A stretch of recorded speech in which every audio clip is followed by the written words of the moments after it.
I'm sorry that we're running a little bit late today, folks. We have been working on the budget downstairs, and we did need a little mental break. I would be remiss if I didn't take a moment before we call the meeting to order to recognize Miss Wilson, our city manager, who has a birthday today.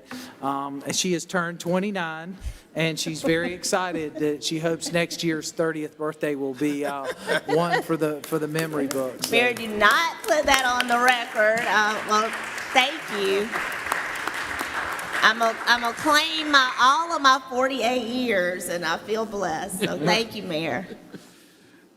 With that, I would ask the clerk if she would call the roll, please. Certainly. Mr. Taylor? Here. Ms. Herbert? Here. Dr. Bustles? Mr. Brennan? Present. Mr. McDowell? Yes. Mr. Duval? Present. Mayor Rickaman? Here. Thank you. If we'll stand for the Pledge of Allegiance, please. I pledge allegiance to the flag of the United States of America and to the republic for which it stands, one nation, under God, indivisible, with liberty and justice for all.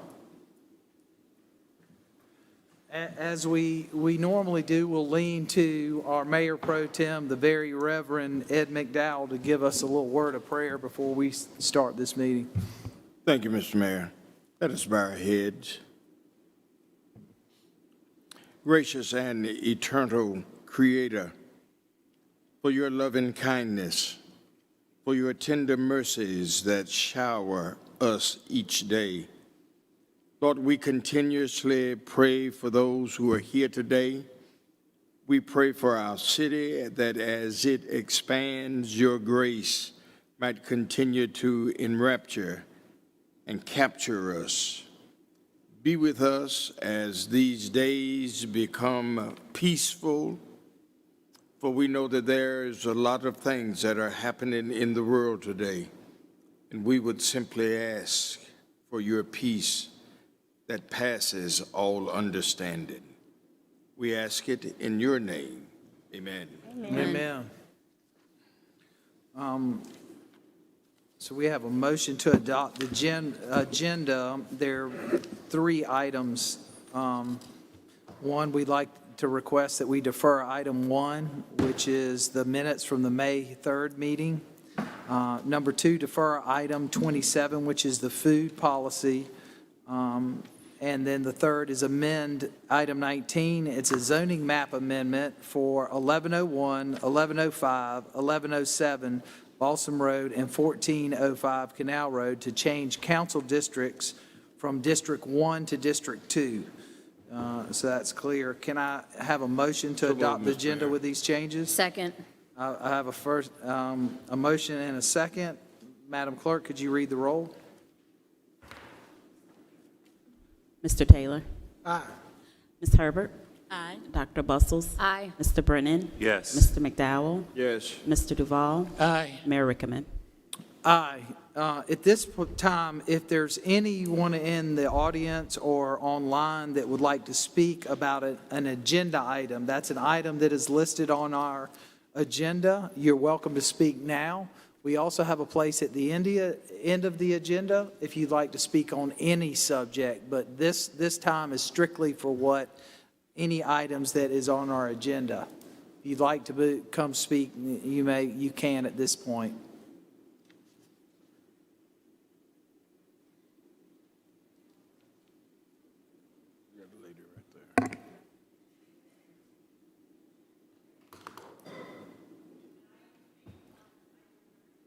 Yes, ma'am. Please come to the microphone and just state your name and where you live and what item. Mayor Rickaman, item 20 is on the zoning public hearing, so we have to wait until you open the public hearing for those items. Thank you for the correction. Thank I have you, been Madam corrected. Clerk. So not all items on the agenda are available So for items public 12 comment. through 20 are for the zoning public hearing. All right. Thank you for that correction. You're That was welcome. my error. Thank you, Madam Clerk. With that, we'll jump into presentations, and I have to tell you, I want to take a moment, if we could. not only to take a moment of silence for officers who have lost their lives, but also for all the folks who lost their lives to violent crime over the last year. I think it would be, you really have to have them hand in hand. And so I would ask that we just take a moment of silence, if we could, for both those officers who have lost their lives, but all the folks who've lost their lives to violence, especially gun violence.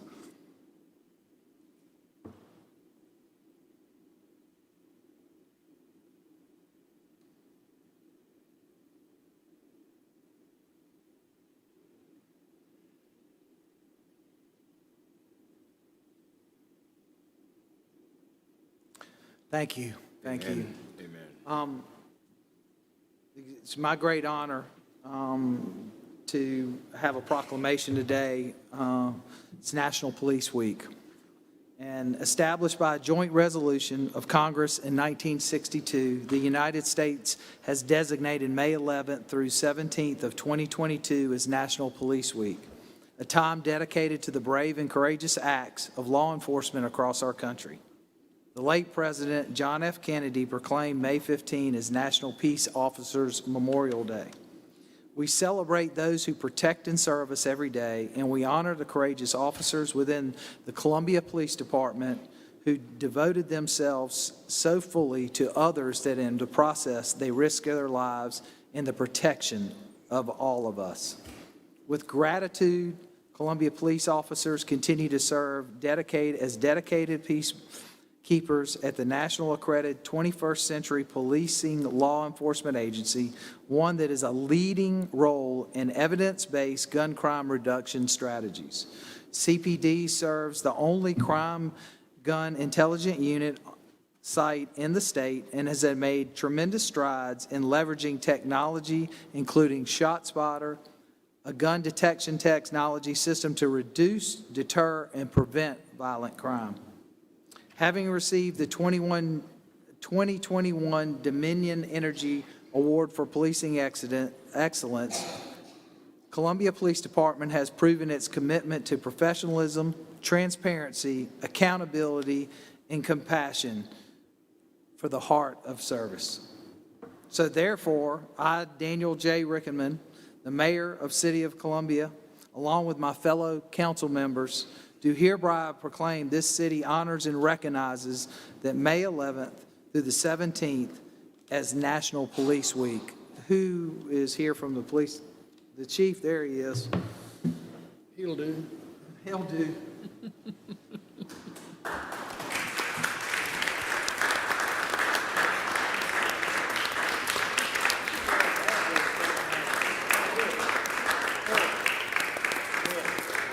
Should we all go stand behind? Yeah, we Let's can. all, Daniel, we'd all like to have our picture made with the chief. We haven't done this in a long time.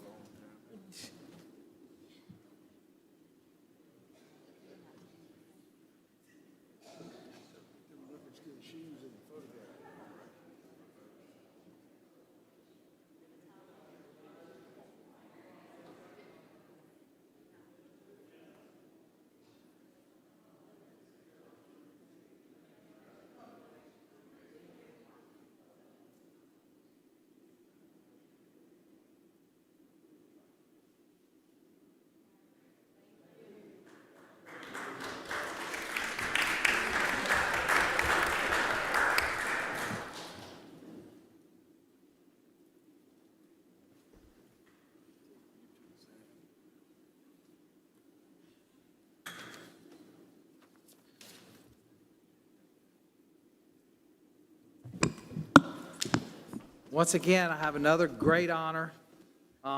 It's a little crossover. I think they tried to stay in the P's when they started doing proclamations for weeks.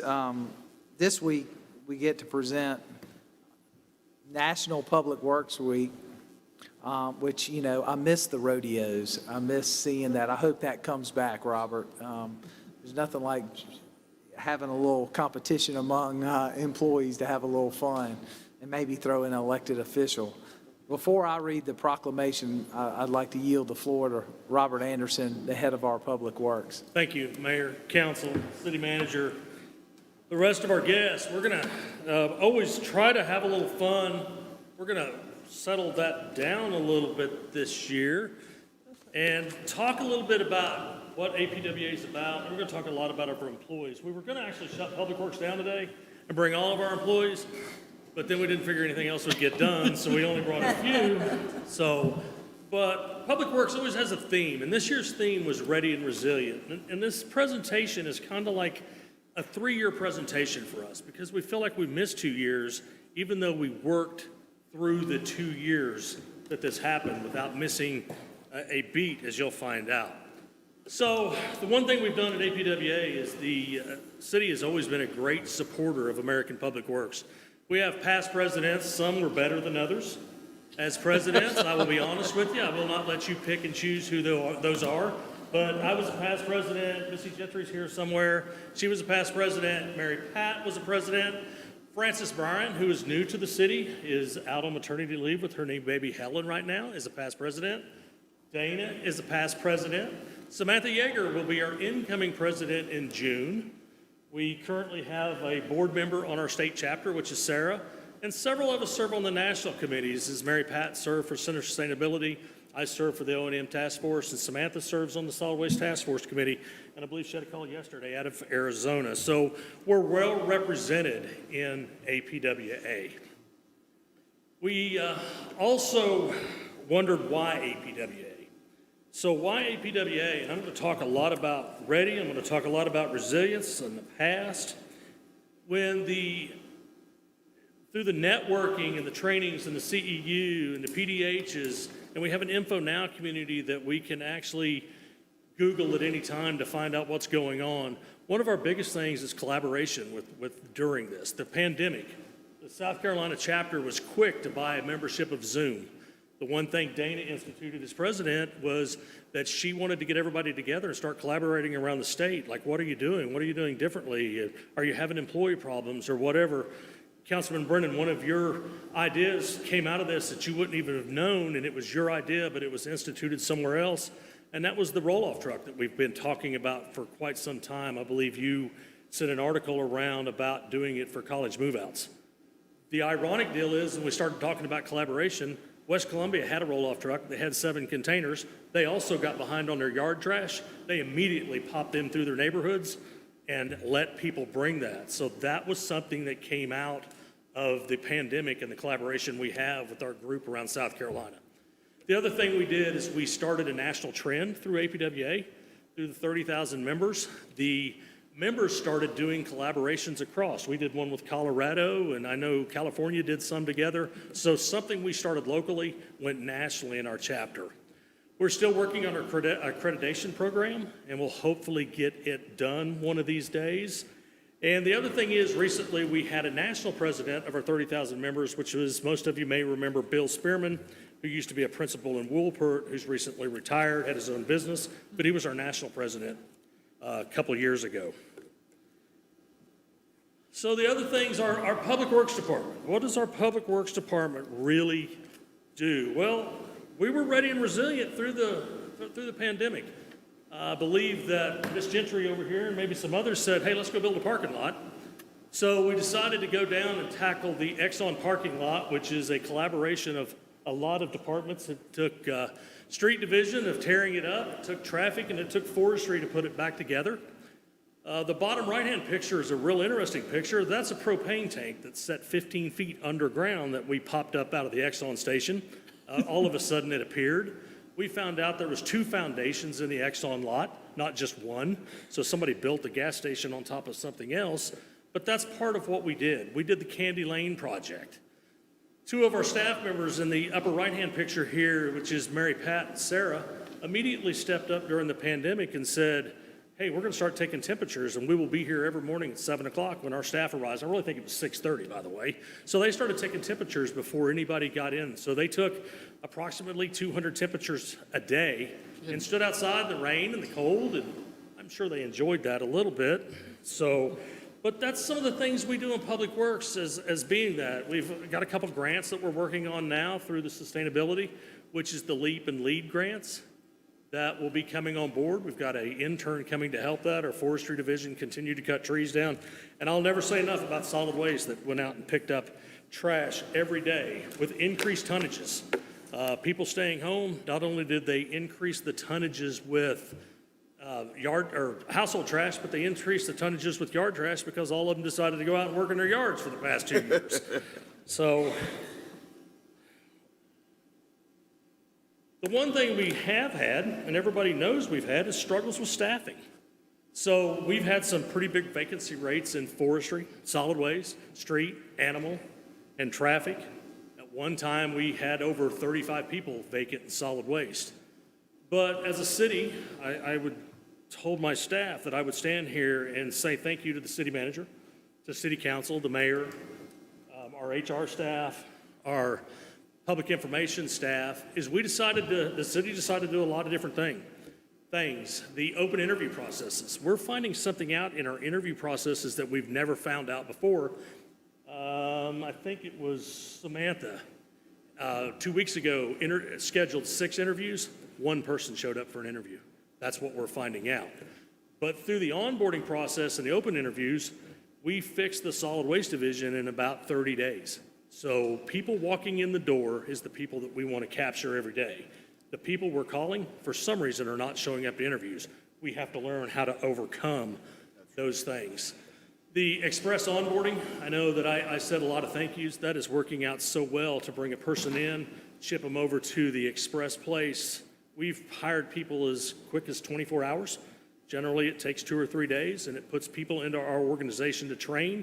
And by the time we get them put on our payroll, they're driving our trucks, and they're operating our machineries, our pieces of machinery. So a couple stories that came out of that was forestry is probably the best one. Last year, we didn't have anybody to mow grass, just nobody.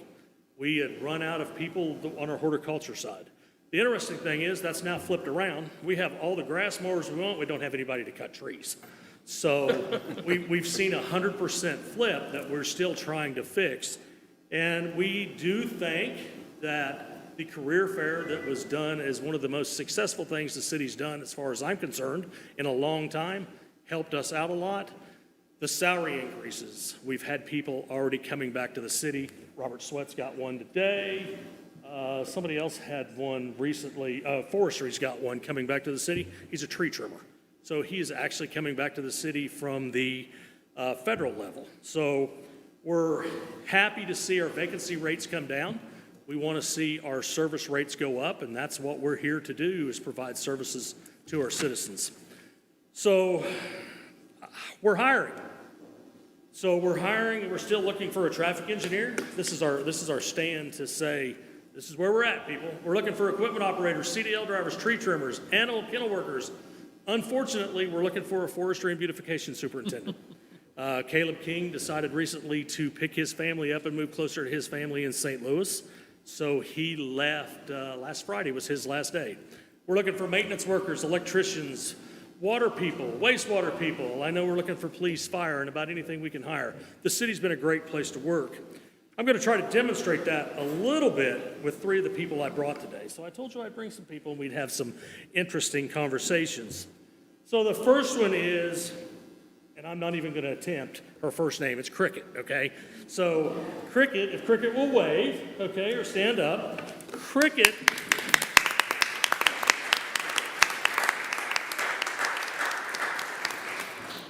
recently worked several years ago for Forestry and Beautification, where she got her CDL driver's license.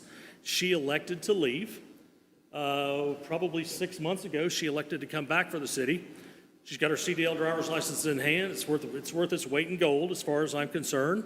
So we trained her to be a street sweeper operator in the solid waste division. Well, Cricket wasn't real thrilled, okay? So Cricket said, well, I just don't want to drive a street sweeper. I want to drive one of them automated garbage trucks. So Cricket is an automated garbage truck. She's the one that goes out every day and runs the one-arm bandit automated garbage truck Which every is day. not easy, because I've done it. I'm going to admit that. So the next one I've got is Marcus Benson. Marcus has and I'd let Denise tell you a unique story. Oh, Marcus. So Denise called me and said Marcus was looking for a job, said he was the greatest person ever. He's really not. I'm kidding you, Denise, okay? Calm down, okay? So Marcus is everything Denise said he was. But the reason I brought Marcus today is Marcus has been here almost a year, but 2 Fridays ago at 4:45 in the afternoon, we had a contractor bore through a water line, a 16-inch water line, I believe at AT&T contractor probably. so at Main and Columbia College Drive. Marcus got the call from me when it took out the whole signal system and some of the street lights in the area, and I could hear it in his voice. He's like, okay. So he goes, but the commitment we have in being ready and resilient is people like Marcus who stayed there at 4:30 in the morning to make sure the signal worked the next day. So I know he had to call in some additional staff.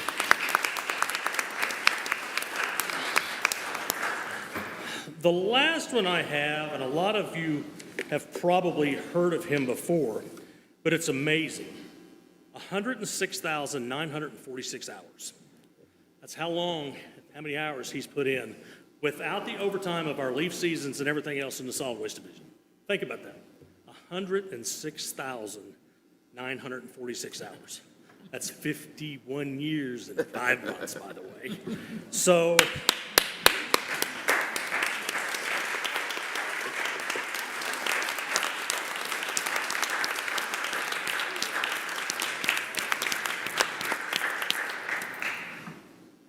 Oscar is what I'll call him today. It's not what I usually call him. So, has been here since 1970. December 1st, is that right, Oscar? Of 1970? That says a lot about ready and resilient working for a city and what a city's done for somebody. So when Oscar started, I thought these two were so relevant today when I looked them up. Gas was 36 cents a gallon, okay? Not $4.18, but 36 cents a gallon. And this one takes a little humor from our inside of our city, but the minimum wage was $1.45 an hour. If you think what the city manager just did with council's help, the only thing we did is move 1 decimal to the right, okay? And we made it $14.50 an hour. So we added a zero to it after 52 years. It was actually very simple to do. So we can't thank our staff enough. These are just part of our staff that work every day. New staff, old staff, young staff. My staff makes my job easier every day. I can't say enough about that. Some of them are here today. I know most of you know Samantha's in solid waste. Sarah's our deputy public works director. Robert Sweat's our mean street superintendent. I'm just kidding. Mary Pat's our sustainability office. Robert Sweat was referred today by somebody at Express as, I don't know what that guy's name is, but he looks like Santa Claus's brother. So that's the way he was referred to today. So the last thing I've got before we end and accept a proclamation is our Touch a Truck, which is this Saturday. Our Touch a Truck is kind of a unique event only to the City of Columbia family. We want children to come down. We want adults to come down. And with our partners of Public Works, with our water, wastewater, along with police and fire, Parks and Rec, we set a lot of equipment up on display. We promise a good time. We promise operators and people there to show you what our trucks do and not operate them, but we will let your children climb on them or the grown-ups climb on them and get a feel for what these drivers do every day. The other thing we'll have, and you have some on your desk, is we'll have fresh popcorn. We will have lemonade. And the other thing we have is make sure your kids wear their best clothes, because we will have snow cones so they can spill it right down the front of them and make all their shirts about as dirty as they can. Mayor, that's what I have. Thank you. Robert, first of all,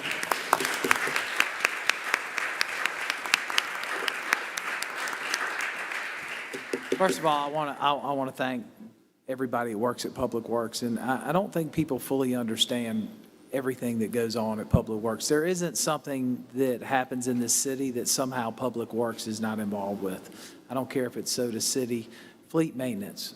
You know, you forget that we have guys working down there till midnight, making sure that all our police cars and our fire trucks and all of our infrastructure, all our vans and everything are operating.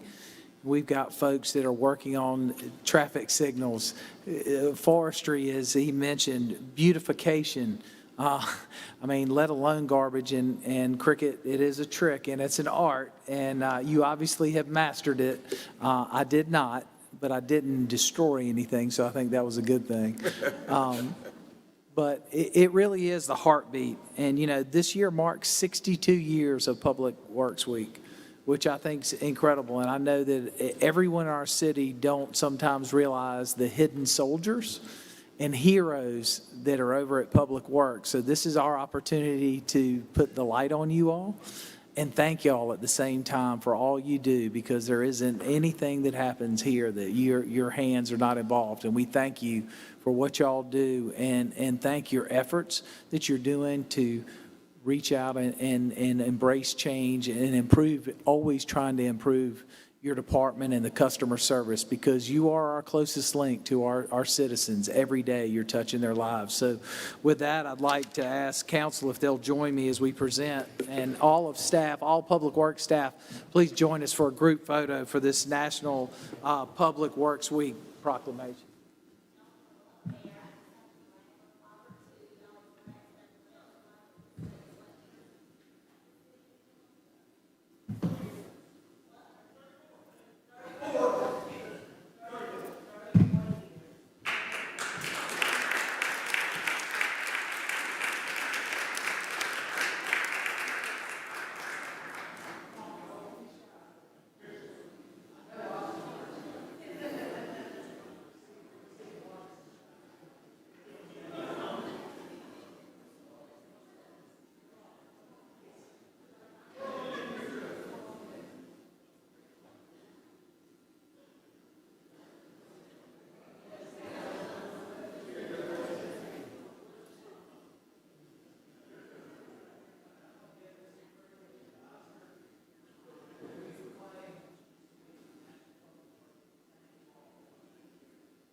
Madam City Manager, if we could hold 4 until Ms. Jameson is here, and if we could go ahead to item 5.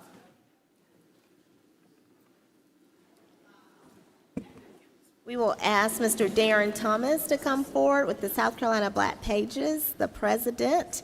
And I know we're all excited to hear and welcome back after the pandemic the update on the 2022 Columbia Black Expo. Good evening. Good evening. Good evening. Mr. Mayor, Council, thank you so much for the opportunity to come before you. City Manager, thank you so much for that kind introduction.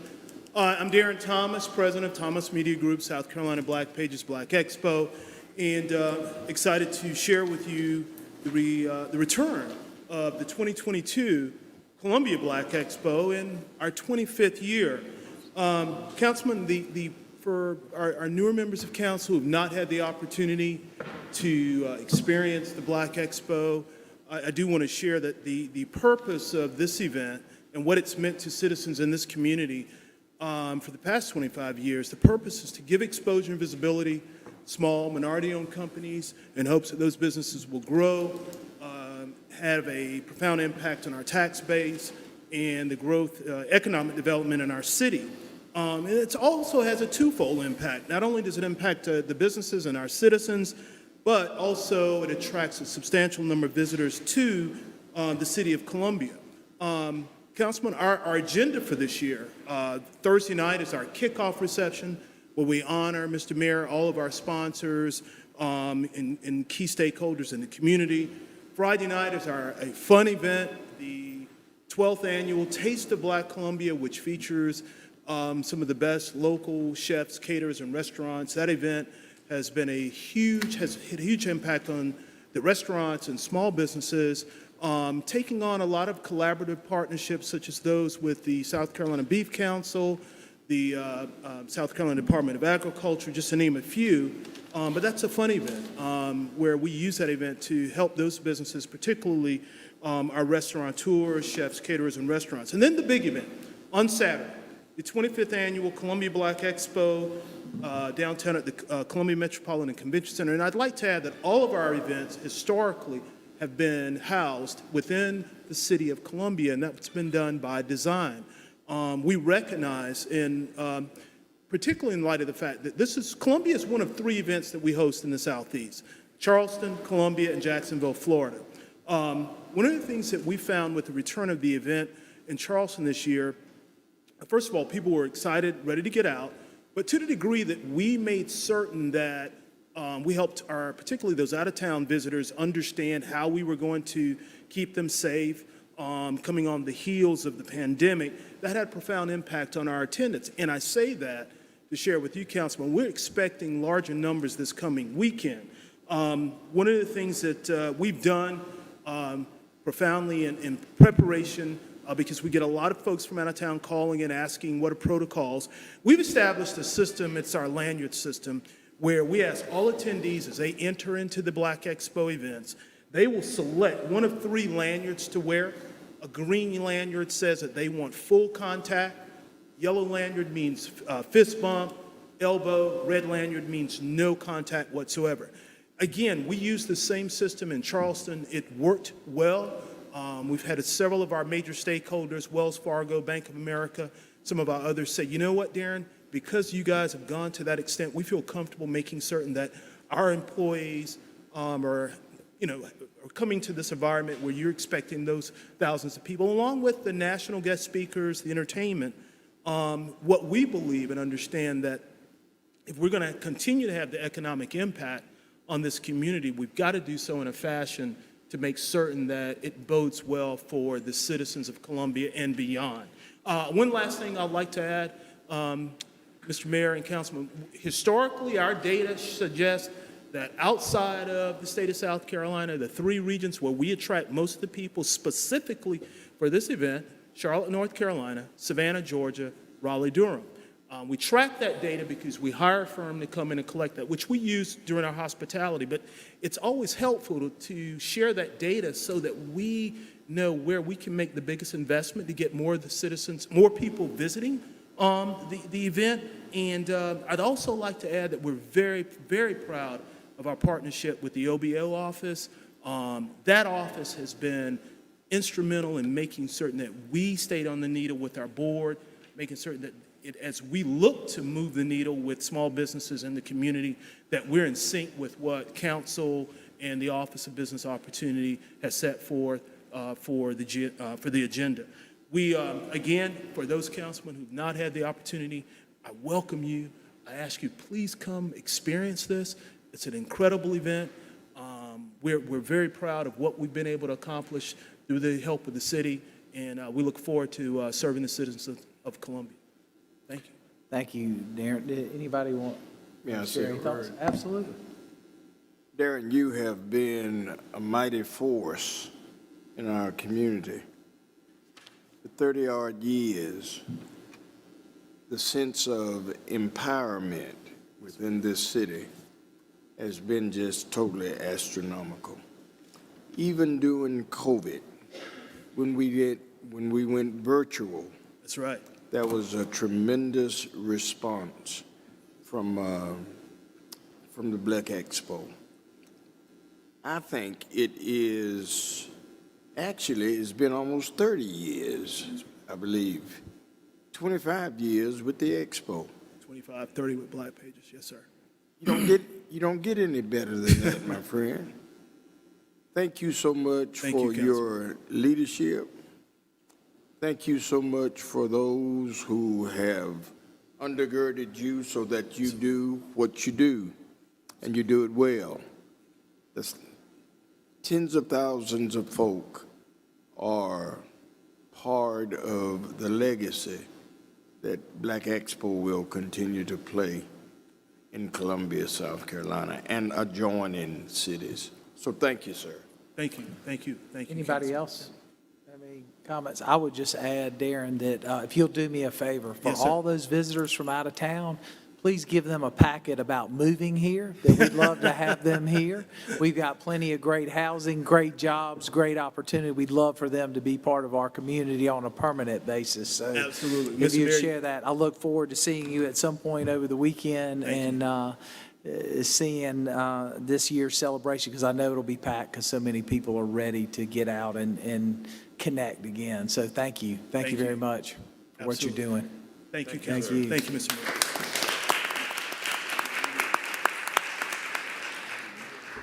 Thank you, Darren. At this time, oh, I'm think- sorry, I think is Ms. Ms. Jamison here? Jamison has arrived. Oh, awesome, great. So we will move back, Mayor, We're to going to item back up, folks, 4. just so you get back to Yes. item 4. We The- wanted to take this moment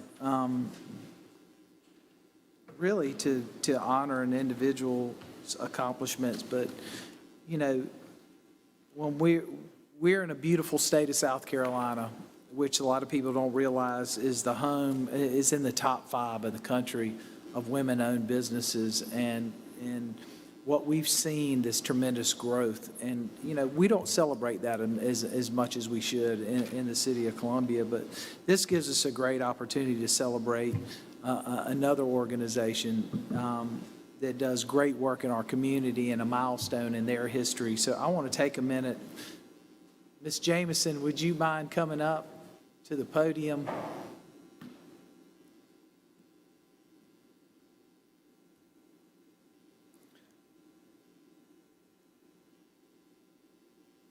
So for those of you who don't know Ms. Jamison, of course, she's a proud wife and mother.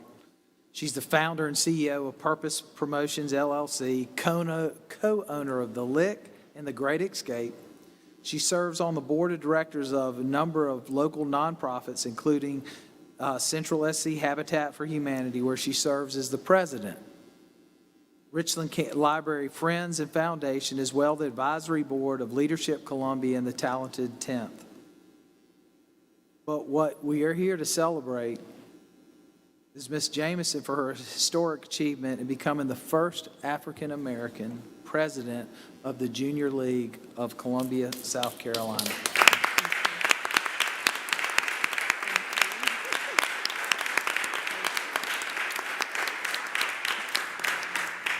What's interesting is that the Junior League in Columbia was founded in 1924 by Miss Catherine Heath Manning Perry, admitted, and it was brought forth in 1925. And so I do think it's a historic day. And your achievements, both personally, business-wise, and this are to be celebrated. And with that, and I hope all of council will join me, we wanted to give you a proclamation that not only it celebrates your achievements, but marks it in our history book. So if you would join all of us for a quick photo, Absolutely. we'd like to present this to you, Ms. Jamison.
So I promise to keep it brief, but I would just like to say that I am so honored to represent a powerhouse group of women. You all know that when women make things happen, we make things happen. We believe in collaboration, and we are so excited about the opportunity to continue to collaborate with the City of Columbia. This is a huge honor. I'm very humbled. I got tears in my eyes tonight because, you know, I'm always behind the scenes, and I help make these things happen for other people. And so the opportunity for everyone to pause and do this for me really means the world to me. I give because I believe that our community is worth it. And so everything that I do, I work to give and to give as much as I can. So for you all to take a moment to give to me just really restores me and really excites me. It's been 98 years since the Junior League has been around. We've done some amazing things here in Columbia. We could just look at the partnership that took place with Roy Lynch Park that exists today with the Junior League name and stamp on it. And I am excited about the next 100 years that we will have and the things we'll be able to do over the next 12 months. So I'll be calling on each and every one of you. I got some walking plans for us to get out into your community, and we're going to walk and talk. And I've got some other exciting things for us to do to continue to uplift our women, our children, and our families. So thank you for this honor tonight, and I'll be in touch. Don't worry, I got a list for you.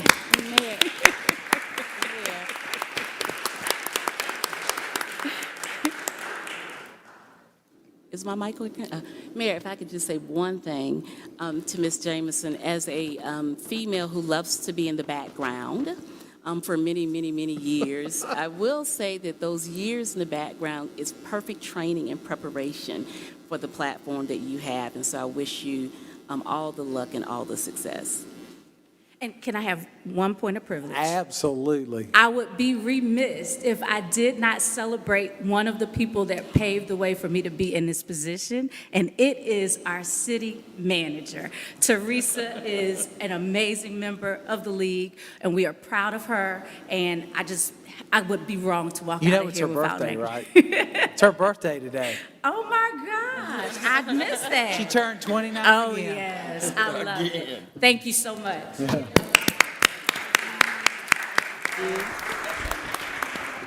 Couldn't be more proud, and she's got that all the way. The league is a wonderful organization, like Her she energy said. is hard to Yeah, no harvest. doubt about it. No doubt about it. Well, Mayor, we are moving into the consent agenda items 6 through 11 for your consideration. So move, Mr. Mayor. I have a motion. Is there a second? Second. Is there any discussions, concerns, questions? I do want to note on here that we are, item 8, if you've had a chance to look, that we are investing close to $19 million in rehab work on sanitary sewer rehabilitation and study. It's a big, big step in the Broad River area, so I just want to make sure that that's noted. With that, Madam Clerk, could you read the roll? Mr. Taylor? Ms. Herbert? Dr. Bustles? Aye. Mr. Brennan? Yes. Mr. McDowell? Yes. Mr. Duval? Aye. Mayor Rickaman? Aye. Thank you. Madam Clerk, are we safe to move into the public hearing? Yes, ma'am. Okay, just wanted to check and double check. This So is where I Mayor, can redeem myself from me too, Mayor. We have Ms. Hampton, who has come forward to assist. This is the public hearing and first reading for zoning and planning matters, starting with item 12, an annexation comprehensive plan map amendment and zoning map amendment for 2905 Two Notch Road. And I'll let Krista take it from there. Thank you, Ms. Wilson. Also, in addition to those in the room, we are allowing public participation through our public input system. You may call via telephone. Just a minute, I'm trying to get this to move. There we are. 855-925-2801. When prompted, you hit 6272. And if you press star 1, you can listen and stay on the line until the case is called. When the case is called, you can hit star 3 to speak live into the queue. If you do not wish to wait and prefer to leave a voicemail, you can press star 2. We ask that if you do have a computer on in the background, please mute that to avoid feedback. The first item that Ms. Wilson mentioned is an annexation at 2905 Two Notch Road. It's a request to annex the property, assign a land use classification of Urban Core Community Activity Center, and a zoning of mixed use II district at the time of annexation. Is there anyone here to speak for or against this item? Ms. Wiley?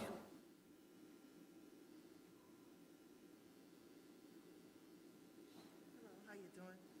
Doing well, Ms. Wiley. Okay, this is gonna be a community center, you said? Yes, ma'am.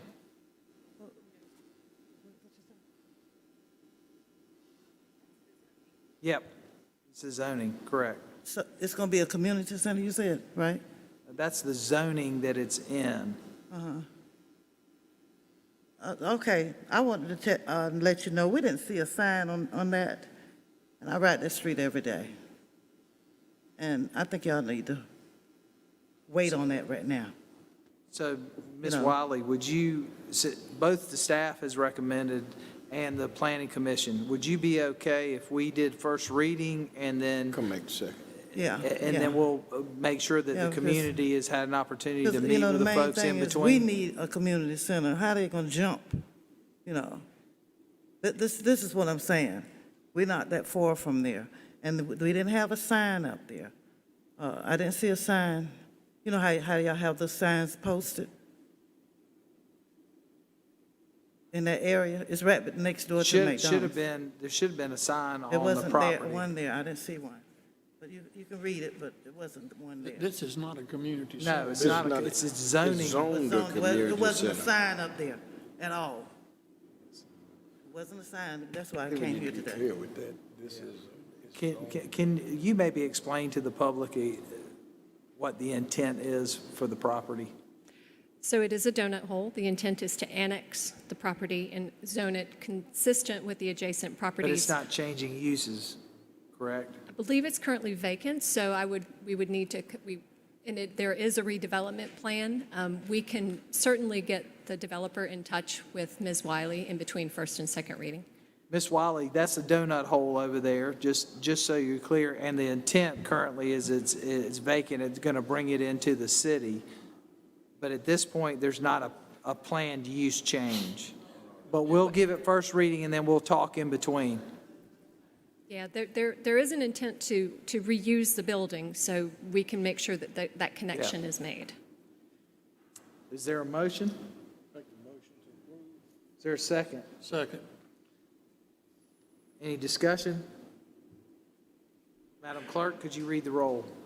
Mr. Taylor? Aye. Ms. Herbert? Dr. Bustles? Aye. Mr. Brennan? Yes. Mr. McDowell? Yes. Mr. Duval? Aye. Mayor Rickaman? Aye. Next matter also, an annexation, future land use map amendment and zoning map amendment for .21 acres on the west side of Canal Drive. It's a request to annex the property, assign a land use classification of urban edge residential, large lot, and a zoning of mixed use, District 1.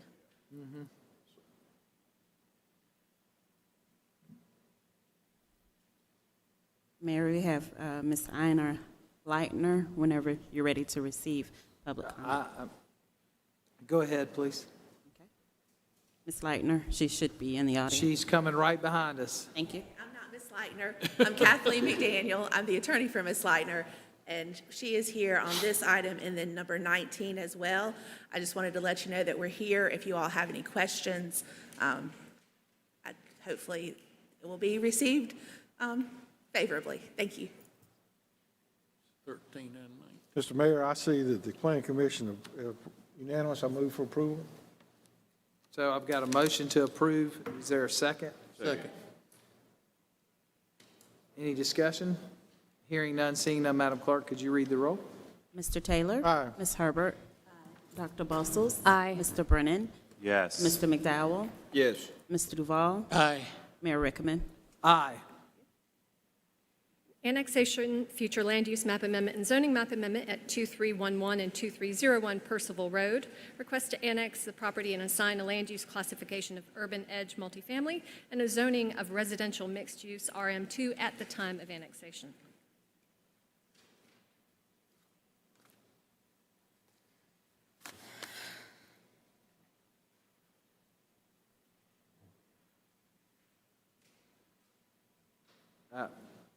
Were you able to change the screen? Because I'm seeing the same thing I saw earlier.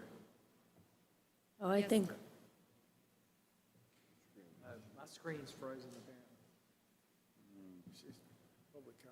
Public comment. So is there anybody here to speak for or against the annexation of this property on Percival Road at 2311 or 2301? Seeing none and hearing none, I'll entertain a motion. Make a motion to approve. I have a motion and a second. Madam Clerk, can you read the roll?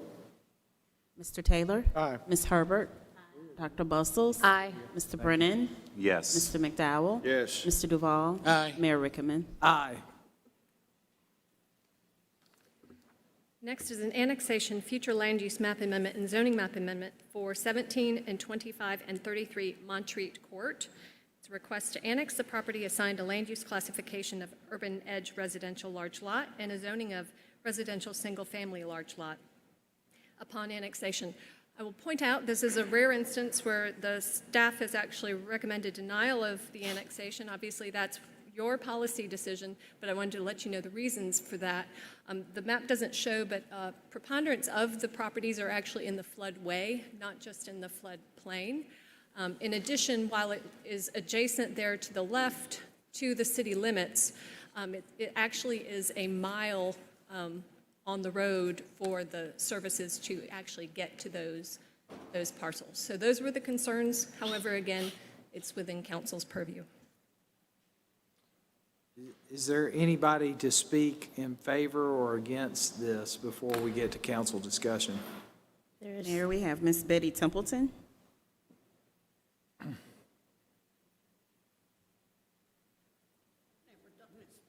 No worries. Has anyone checked that property? For, They have it, they say it's city zoned, and they want to build back there. Okay, to get to that property, they have to go through 2 empty lots that have grown all the way over into the middle of the street, so there's only 1 lane of traffic. You pass that, and you go zigzag to miss the big holes. So why would anyone want to buy a house back there or anything back there? it looks like somebody wants to develop it, but right now it's not in the city. And they're asking to get annexed, and then I'm assuming they're going to want a change of zoning. No, it's consistent. This would be a single-family houses, correct? And we would assume that they would have to improve the road to meet, so the road would have to be fixed, it would have to be a certain width in order for them to convey the real estate. So frankly, if anything, it's a means to put that road back in good shape, I would think. Is that a current road? It's a Is there a county road. Now, Krista, It's let a me, county road. Yes, sir. Krista, so first reading, the commission denied it. No, the staff denied it. The Yeah. planning commission approved it. Unanimous. All right, I see it, yeah. Got it, okay. Give me, no, Go go through. ahead, go ahead. Krista, could you go through why the staff recommended Deny. denial? A majority of the property is in the floodway, not just the floodplain. Oh, okay. Additionally, it's a mile to get to the property via vehicle, a trash truck, a solid waste truck, a police vehicle. Although it looks adjacent there to the left, to get there on the road system, you actually, from the city limits, it's about a mile. Where's the water? Underneath, if you look at the left hand, you'll see it in the back of the green. And It there's, stretches you into can see the there's front. streams that run through there. So Krista, you've got a, Changed from county to city just to build houses on it. Why would it have to change? yeah, I want to make sure I understand.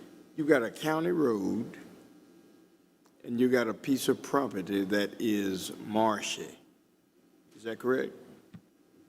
A large part of it. There is some buildable land on part That's of it. what- There is some buildable land, but a majority of the parcel is in the floodway.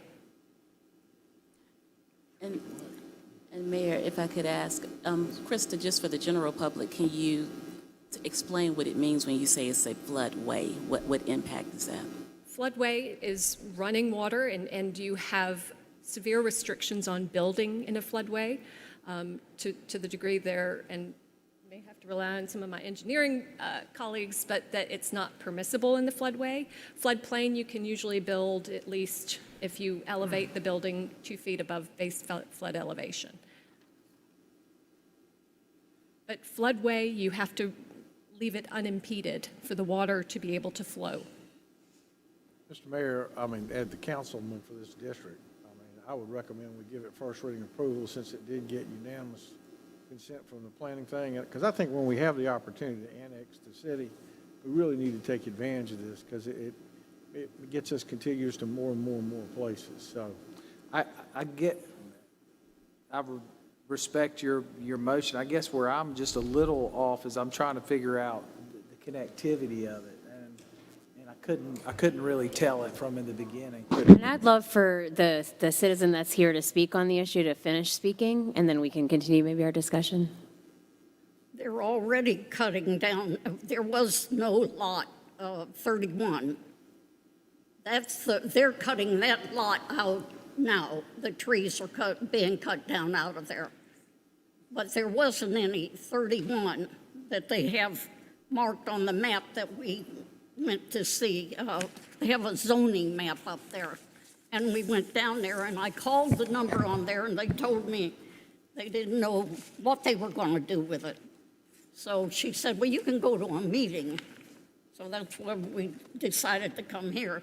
Well, I have an old map of our area. And in that area, I have 30, 31, and 29. 29 is where they're just now cutting the trees down in 29. Then across from this, I have 26, 27, and 28.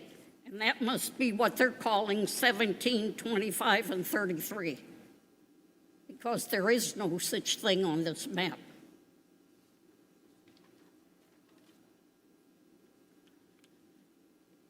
they're asking for, isn't this about the most restrictive zoning you can put on something?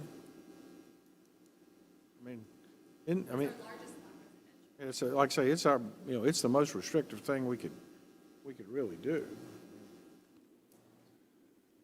Man, which is your house? Just curious. It's deferred. I'm right next to one of the empty lots, 2401 Pleasant Ridge. I'm sorry, I didn't hear that. She lives right next to one of the vacant lots. That has grown over into my yard, into the street. You don't know where that yard ends and the street is, because both lots have grown together, and there's one little passageway through the middle. Christopher, what's the history of the person that the application was, what's the history? I don't have that information. I'm sorry? I don't have the history of the applicant.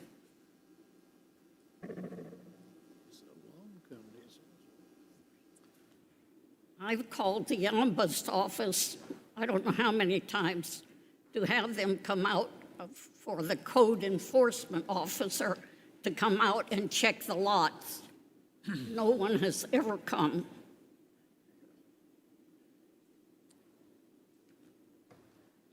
You got a motion? Have you put a motion on the table?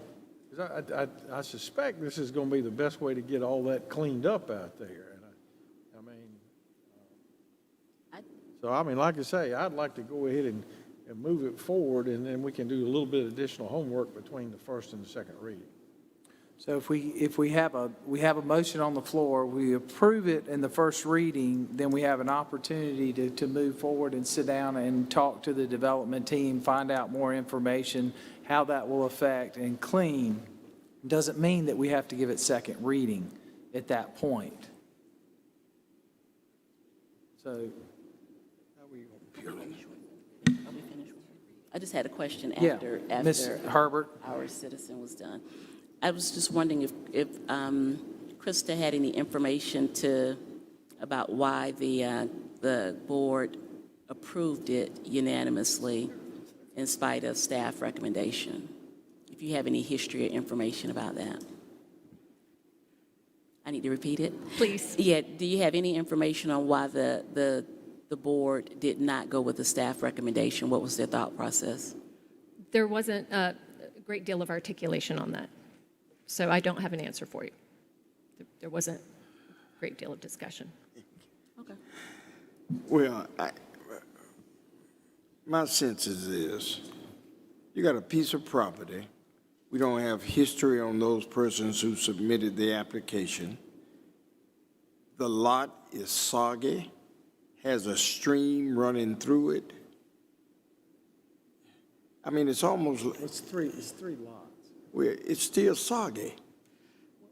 They more than likely could build no more than 2 houses, given the flood regulations. I mean, So- even if you build, are you going to run the risk of foundational damage under either one of those houses? I just don't see it. I mean, first reading is fine, but I just don't, I think we're doing something that somebody's going to regret at the very end if they were to build houses. Mr. Taylor? Today, it's in the county. Yeah. If we annex it into the city, we have code enforcement control then, we have building permit control then. So, ma'am, we can give you more protection than you sounds like you're getting today if we annex this. And I just believe that when we have the opportunity to annex, and again, because I do think our code enforcement people are very responsive and stuff, I think we can do more for you if you're part of us than if you're not part of us. When we had the flood, the little creek, or there's a creek that goes through there, it flooded so much that it took one of the houses total, and that empty lot next to me became a river. They took a boat down through there to get to the other side, and nothing's still been done with those lots. So this would potentially possibly improve it. Maybe what we should do, it's kind of a split decision here because staff, for the reasons they give us forward, and the planning commission has approved it. I think what we probably should do at this point is move forward on the first reading. Let's get with the applicant.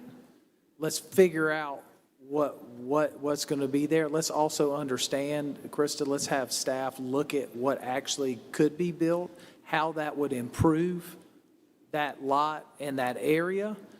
And at that point, then we can make a decision if we want to move forward at that stage. But I think in long term, and I think Mr. Taylor brings up a good point, you got more protection if we're involved in that situation there than it just being with no control at this point. We don't have to give it second reading. I think we have an opportunity to reach out to the applicant and get you more information, understand what's going on before we move it. And I think that would probably be the best thing for us to do at this stage. I would support the motion at that for reading with the understanding that we're not going to give a second reading until we've had the opportunity to look into it. And I would just say I could support that, but I guess I'm looking at from a staff perspective. I mean, if the flood happens, that's their decision. They've decided to build, but from the service, our ability to service, that would be what I would want to hear. Well, long-term, I hope that part of this, if you look at Fontana Road and the other, that's the Leesburg Road where we are, I mean, eventually want to close that loop, because if you go past that and you go past Pleasant Ridge down Sunview and further down, we own some of that as well, and we have to loop around. It's not exactly on our way, but long-term, connecting those dots makes a lot of sense from a service standpoint for all parties, including the county. So I would support the motion to give the first reading, and then, Krista, let's work together to make sure we get this information before we entertain the second reading. Madam Clerk, could you read the roll? Mr. Taylor? Ms. Herbert? Aye. Dr. Bustles? Aye. Mr. Brennan? Yes. Mr. McDowell? No. Mr. Duval? No. Mayor Rickaman. Aye. Annexation and future land use map amendment and zoning map amendment at 3740 Pearl Street. A request to annex the property, assign a land use classification of urban core mixed residential, and a zoning of employment campus at the time of annexation.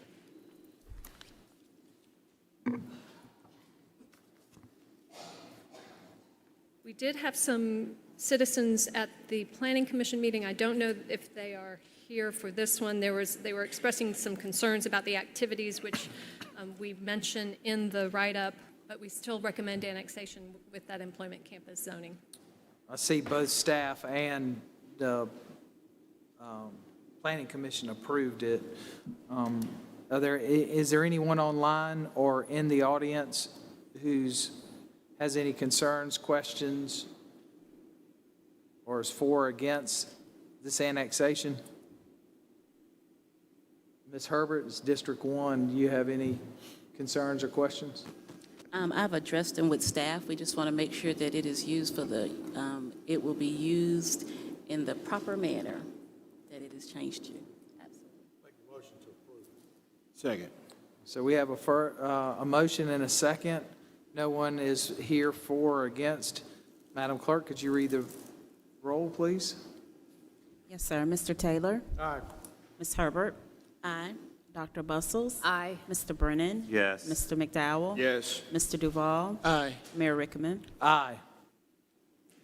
Annexation and future land use map amendment and zoning map amendment at 1482 Caroline Road. Request to annex the property, assign a land use classification of urban edge mixed residential, and a zoning of office and institutional.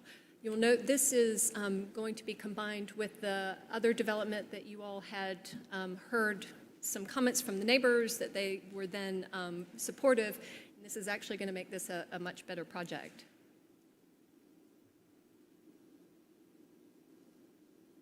This is the duplex development that you all had seen previously. Is there anyone here to speak for or against this project?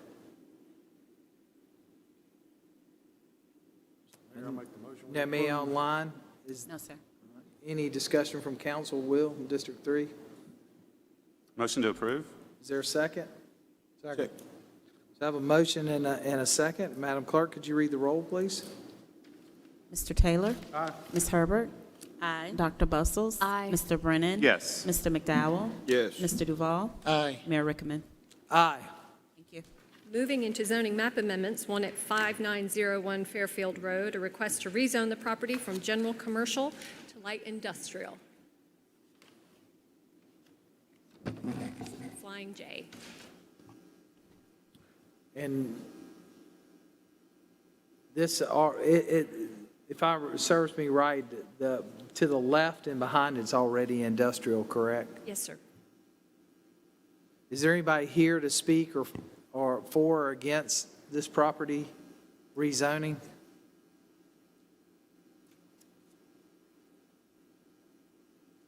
Is there any discussion?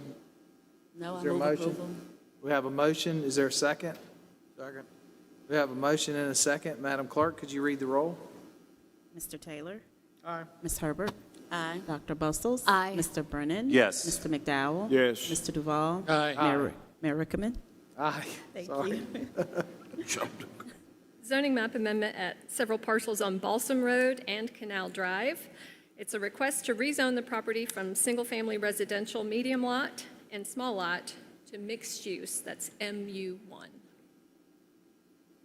This, as Ms. McDaniel had said previously, you just acted on an annexation that's next to that purple lot there on Canal. Yep.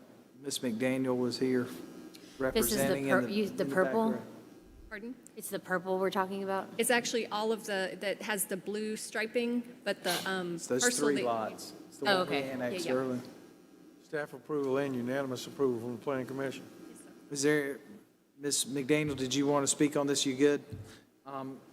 Is there any questions from, I was going to say, actually, it's in its District 2. This is what it shows. okay, Ed, it's in It's District. what now? It's actually District 2. You remember this was the change? That was, all right. I got you. You you'd like to I make a have motion? no, so moved, Mr. Mayor. Second. Do we have a motion and a second? Madam Clerk, could you read the roll? Mr. Taylor? Aye. Ms. Herbert? Aye. Dr. Bustles? Aye. Mr. Brennan? Yes. Mr. McDowell? Yes. Mr. Duval? Aye. Mayor Rickaman? Aye. Item 20, I know there's somebody here to speak on item 20. Yes, the zoning map amendment for 446 Clemson Road and 446 Clemson Road Extension, a request to rezone the property from mixed use to general commercial.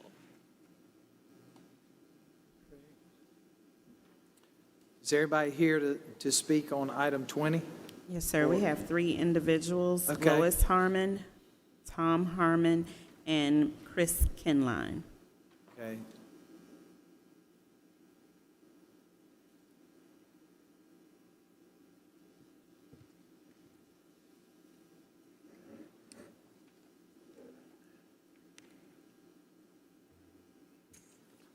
My wife and I have lived at this address for 10 years now, moving here from Texas, and we have thoroughly enjoyed it. But not to be too critical, but a little critical. Why in the world would you ever want to change the zoning on this piece of property? It is absolutely beautiful, stunning. There is one person on the council here that came to visit us during your campaign. So I'm sure that person had similar feelings. But, you know, Clemson Road, you know how far it goes. You know, there is so much property that is still available there for commercial use. I don't see why you need these 3 little parcels, especially that one there that's about the size of a piece of glass. We would like to maintain this community the way it is, and we have 100 units there, and we get along great, and we want to continue that, and we want to vote for you.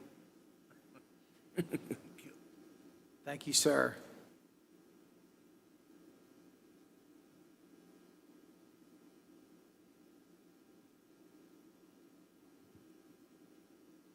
Good afternoon. Good afternoon. Afternoon. As Tom mentioned, we have 100 people, 100 happy people living there between Clemson and facing Earth Road. Tom and I particularly enjoy the tall trees in this smallest segment along Spears Creek and Earth Road. There's a small segment there. We sit out on our patio and love those trees, and we know what those trees do, and so do you. They clean the air, they cut down on sound, and you can think of a lot of other reasons to keep trees. We don't want a gas station behind us. We could maybe do with something else that they put in the mixed use, but we sure don't want a gas station behind us. Thank you. Thank you, ma'am. Did you want to speak, ma'am? Yeah. No, absolutely, please. It's a public hearing. Hi, I'm Carson Coher, and I live in this community since we built it. And I'm with my grandmother, who's 98. And in this community, it's just wonderful. We could walk, we can do everything. And we just, with people all around us, you know, there's populated and all, and you know, it's the traffic. It's just horrible. And it's just, in the trees. My gran, she loves the trees, and that's pretty much it. So. Thank you. Thank you. Anybody else? Mr. Waits?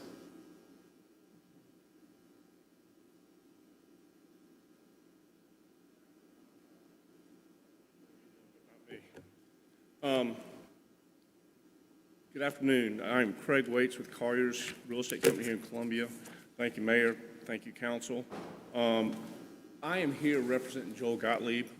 Joel is the principal of the entities that own each one of those properties. And our request is simply to gain back what we had in previous zoning. So if you don't mind, if you would pass these out. And while she's doing that, I'll just, to orient you on that map, you see Clemson Road there on the left-hand side. You see Spears Creek Church on the right-hand side. Those parcels are actually rather large. They mentioned the small parcel there. That's about 6 acres there on the corner of Spears Creek and Earth. The one across the street is about 50 acres. It's 45 acres or so on Clemson Road. And if you go down Clemson Road further, that's the industrial park there, if y'all are familiar with that. Yep. So, real quick, what I would like to do is go through a little bit of the history of where we were from a zoning standpoint. The first page you have there is December 2020, and this was the zoning that was in place at that point. It was you had C3 along Clemson Road, you had RG2, C1, C2 along Spears Creek Church Road. Then an application was made to change the RG2 and the C1 to C3 at the corner of Spears Creek and Earth Road. That application was made in April of 2021. It was approved by Planning Commission 8-0. City Council approved it 7-0. If we go then, and I'd like to emphasize the next slide, which is May 2021. That is, those are the parcels. It was all of them were C3 except for the corner of Spears Creek and Earth Road, and that was C2. So that was what, after the rezoning took place and was approved, that's what the zoning was. And as y'all recall, the C3 was is basically the same thing as general commercial is now in the new zoning ordinance. The C2 is a neighborhood commercial zoning. Then, when the new map amendment came out, everything was zoned MU2, mixed use 2. And what I'd like to point out is that the uses between general commercial and MU2 aren't that different. It's that the MU2 zoning was really intended to be a more of an urban type zoning where you had truly mixed use. You had some residential mixed in, with some commercial uses. The commercial uses are primarily the same in both zonings, but there's a lot of different design guidelines. For instance, the MU2 has a maximum amount of parking that's minimal to what is available in uses in GC. So if you do have a grocery store, then you're not going to have enough parking to service the grocery store, and then you're going to have traffic problems. The other thing too is that the mixed use concept in the suburban areas of Columbia hasn't done very well. If you look at the Village of Sandhills, their mixed use component still hasn't been built out. I mean, it still has vacant space that's never been built out. And then the mixed use component of Lake Carolina has struggled really since its inception. So it's a great urban zoning for redevelopment in downtown, but we don't feel like it's appropriate for the suburban area. And we are simply asking to go back to GC or C3 or GC on the main properties, and we are asking for a GC on the corner of Spears Creek and Earth. The reason that we're asking for that is that the county rescoped their Penny project for Spears Creek Church Road in November. It was originally scoped for 5 lanes. Then when they rescoped it the first time, they rescoped it down to 3 lanes. In the November meeting, they have rescoped it back to 5 lanes, has funded it, and is scheduled for construction in 2023. That being 5 lanes and the fact that it's already got 25,000 cars per day on it, probably lends itself to be more of a general commercial zoning. So again, we're really just asking for what we had from the beginning before the map amendments all took place and the new zoning ordinance was enacted. So this has been general, I mean, has been a C3 since forever. Forever.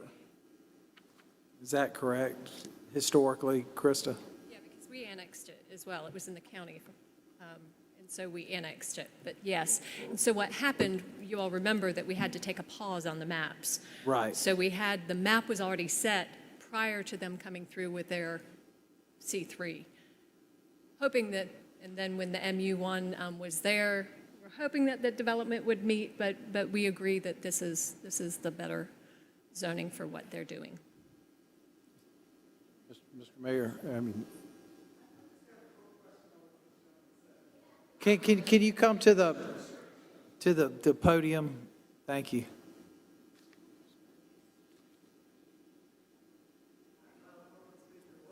That doesn't matter. He's sitting there talking about all these different zonings, and I apologize, I have no idea what all those different zonings mean. Can we somehow simplify it so the average layman can understand what he's talking about? I'll let our expert right I'm there sorry. do that for My you. name's Kelly Overmeyer. Thank you. I'm dyslexic, so hang on. 164 Peach Grove Circle. Thank you. So the zoning that it was considered GC or general commercial or C3, depending on whether you're in the city or the county. And what that is, as it states, just a kind of a general commercial zoning district. What they're requesting is to zone from the existing district, which is a mixed-use district, into that general commercial zoning district. It was general commercial when it was in the county and when we annexed it. And then we have some new zoning maps, and that's where this mixed-use district came in. But they're looking to go back to the general commercial. So again, general commercial meaning just your kind of run-of-the-mill commercial districts. And just to clarify, I want to make sure everybody understands that it has been commercial the whole time. Yeah? It's listed as mixed use? No, that just happened. That's what we're saying. Why was it changed to mixed use then? Why was it even changed? We had new zoning maps that came out during a citywide rezoning. The developer, the property owners then came within that period of time, asked for a GC, but then the maps became effective with this district. But the uses in this district are very similar to that in the GC. So the development would not change all that much with regard to a use standpoint. My comment on what's up here is... Come to the mic, I think. I understand... If you could just speak at the mic so everybody can hear you, thank you. I understand that the city's always going to be doing stuff like this. My biggest comment is the one that's across the street from Earth Road, there's no houses around that. So that's, to me, not, I mean, it's across the street, yes, but it's not next to any houses. The two parts that are next to Peach Grove Villas on both sides, you're going to have houses backed up right up into these commercial properties. And again, like the lady was talking about, gas stations, restaurants, whatever, things that are open, you know, till midnight or whatever, and people live in these neighborhoods. This isn't downtown. We didn't move downtown to live next to these things. We moved into here to be more in a suburban type area. And by building businesses that are either open 24 hours or whatever, that's going to really hurt the neighborhood. For clarification, just so everybody understands, would you mind going through the businesses? I mean, MU2 is similar to GC, so doesn't change the businesses that can go into these areas. They still can build a gas station if it's MU2 or if it's GC. There's some parking and some other things, correct? There are a few use differences. I mean, they're not identical by any means, but they're largely, you've got general commercial uses are allowed in both. You do have some uses, some auto-related uses that may not be permitted in the MU2, but you're still going to, and it's a 75-foot height allowance as well in the MU2. So it is a fairly intense commercial district. But it's still a commercial district. It is a commercial district. It just permits residential in addition to the commercial, which is why it's the mixed use. Yeah, which was commercial before it got turned into residential. The Peachtree neighborhood was commercial. Peach Grove. Peach Grove, excuse me. Is there any limitations on, like, I don't know what the proper term is, like barriers between the housing and commercial that is required when they start building? We do have landscape buffer requirements between residential uses and commercial uses. How large are those? Can't quote them off the top of my head. I mean, I think anywhere from 15 to 30 feet, depending on the whether you have a barrier or what type of landscaping. Just, Mr. Mayor, can I ask you a question? Yeah, absolutely. So when the subdivision was built, it was zoned general commercial. The land around it that we're talking about, It was in the county, but it was zoned was it? commercial. And it was, that part was in the city. So Well, I it thought- would have been commercial. Yes, sir. And then, and like I said, then when we did the rezoning, it changed to MU, and so we're really not, there's no change to what was there when anybody bought a house or anything like that. I mean, and so kind of the change just kind of happened to us and a timing issue with our new zoning, correct? Largely, yes, sir. And the staff and the planning commission have both approved this, the planning commission unanimously. Yes, sir. Okay. Is there any other speak, Mr. Mayor, or more motion or what? Yes, sir. I have one more question about the city services. I don't know what all the rules are when property's annexed and all that kind of stuff. Does the city provide full, like, water and sewer services to these areas, or what's the limitation on that? We have water and sewer. They do all the garbage. All commercial is all garbage and everything is done privately. But the I'm sewer sorry, what was that out- last the part? sewer out here is actually not city. I believe it's Palmetto Utilities. That's why I was asking the question. Yeah. And the water rate when you come in the city drops pretty well too. So it's lesser expensive water to be in the city than it is to not be in the city. Isn't that correct? The sewer was more expensive by what we had than what the city has. Yeah. The other question that I had was about streets. The city does not do road maintenance in our development because they consider it some type of, they try to equate it to a apartment complex, even though it's a condo neighborhood that has full, normal streets with sewers and all that kind of stuff in, but they don't maintain them. Yeah, so normally in a development, the developer either deeds it over once they're built to city specs and so forth, and then we maintain it from there. If the developer hasn't done it, then they're private roads, and you control all usage, who comes in and out.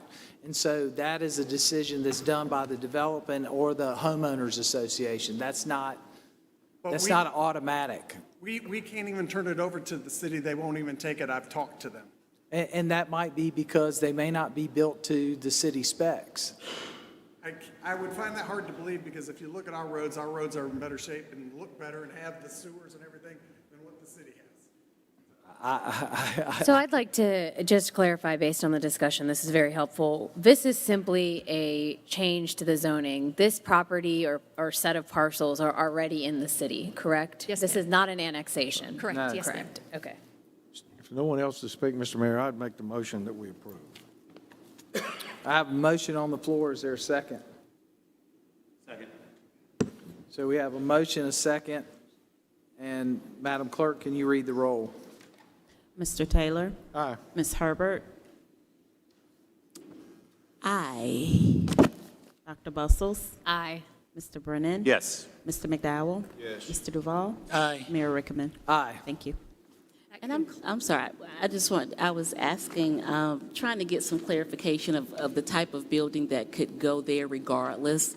I think a grocery store would be one, so regardless of the change, it could still be a commercial use, like a grocery store, regardless of the change that we're making, if that Yes. helps folks Very- understand it a little Very bit much better. like a grocery store. Yes. That concludes your zoning public hearing. Thank you. Thank you, Ms. Hampton.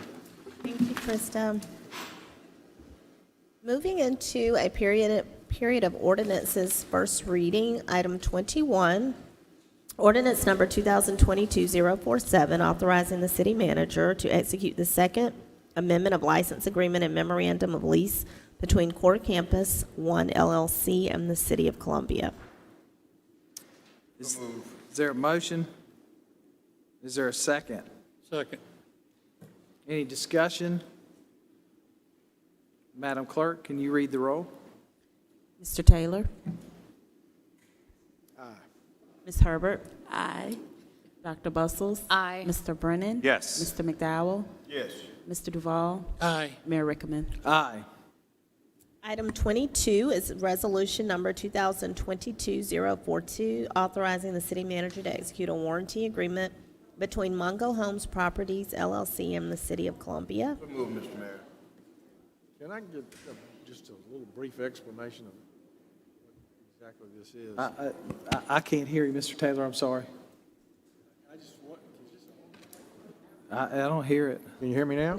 Are you asking for an explanation, sir? Just a short, where are we? I got Ms. Knox to give me one earlier. I'm sorry. On this item? Y'all, I don't know if TK or Clint are coming forward. If not, I'll take a stab at it.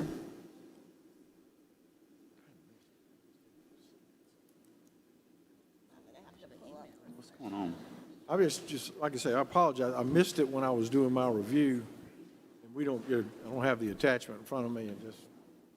Which number? Y'all have a question on 22?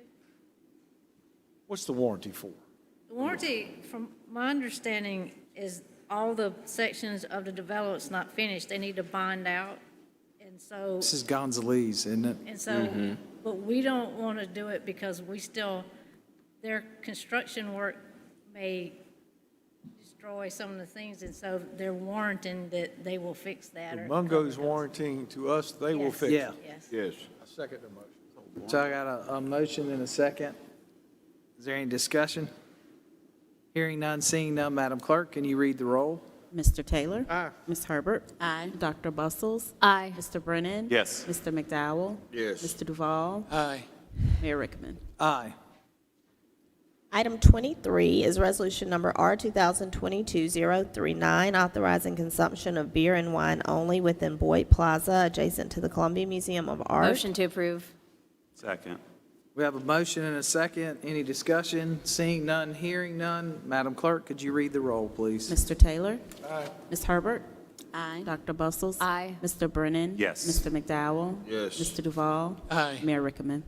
Aye. Item 24, resolution number R 2022-044, authorizing consumption of beer and wine only within Boyd Plaza adjacent to the Columbia Museum of Art for more.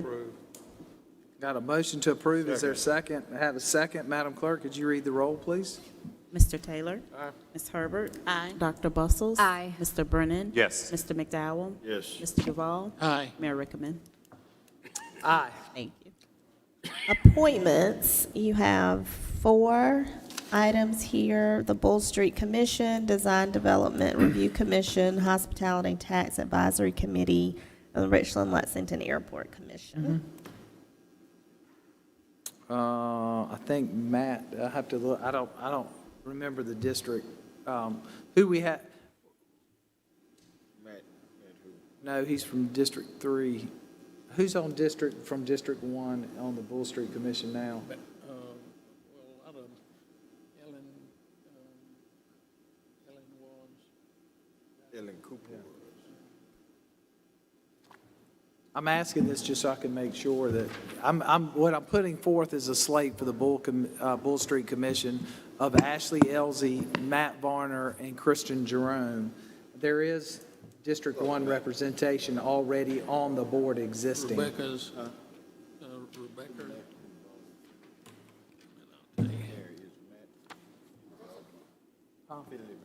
Ashley, I'm just trying to get clarification.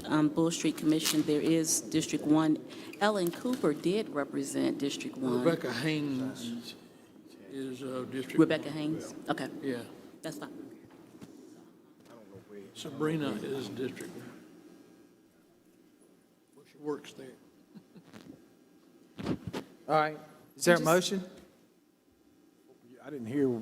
I said, the Bull Street Commission I put it forth is Ashley Elzey, Matt Varner, and Christian Jerome. Motion to approve. Can I have a second? Second. Madam Clerk, can you read the roll? Mr. Taylor? Aye. Ms. Herbert? Aye. Dr. Bustles? Aye. Mr. Brennan? Yes. Mr. McDowell? Yes. Mr. Duval? Aye. Mayor Rickaman? Aye. We have DDRC next. I'd like to propose that Bruce Greenberg take the attorney, Philip McGuire take the community representative.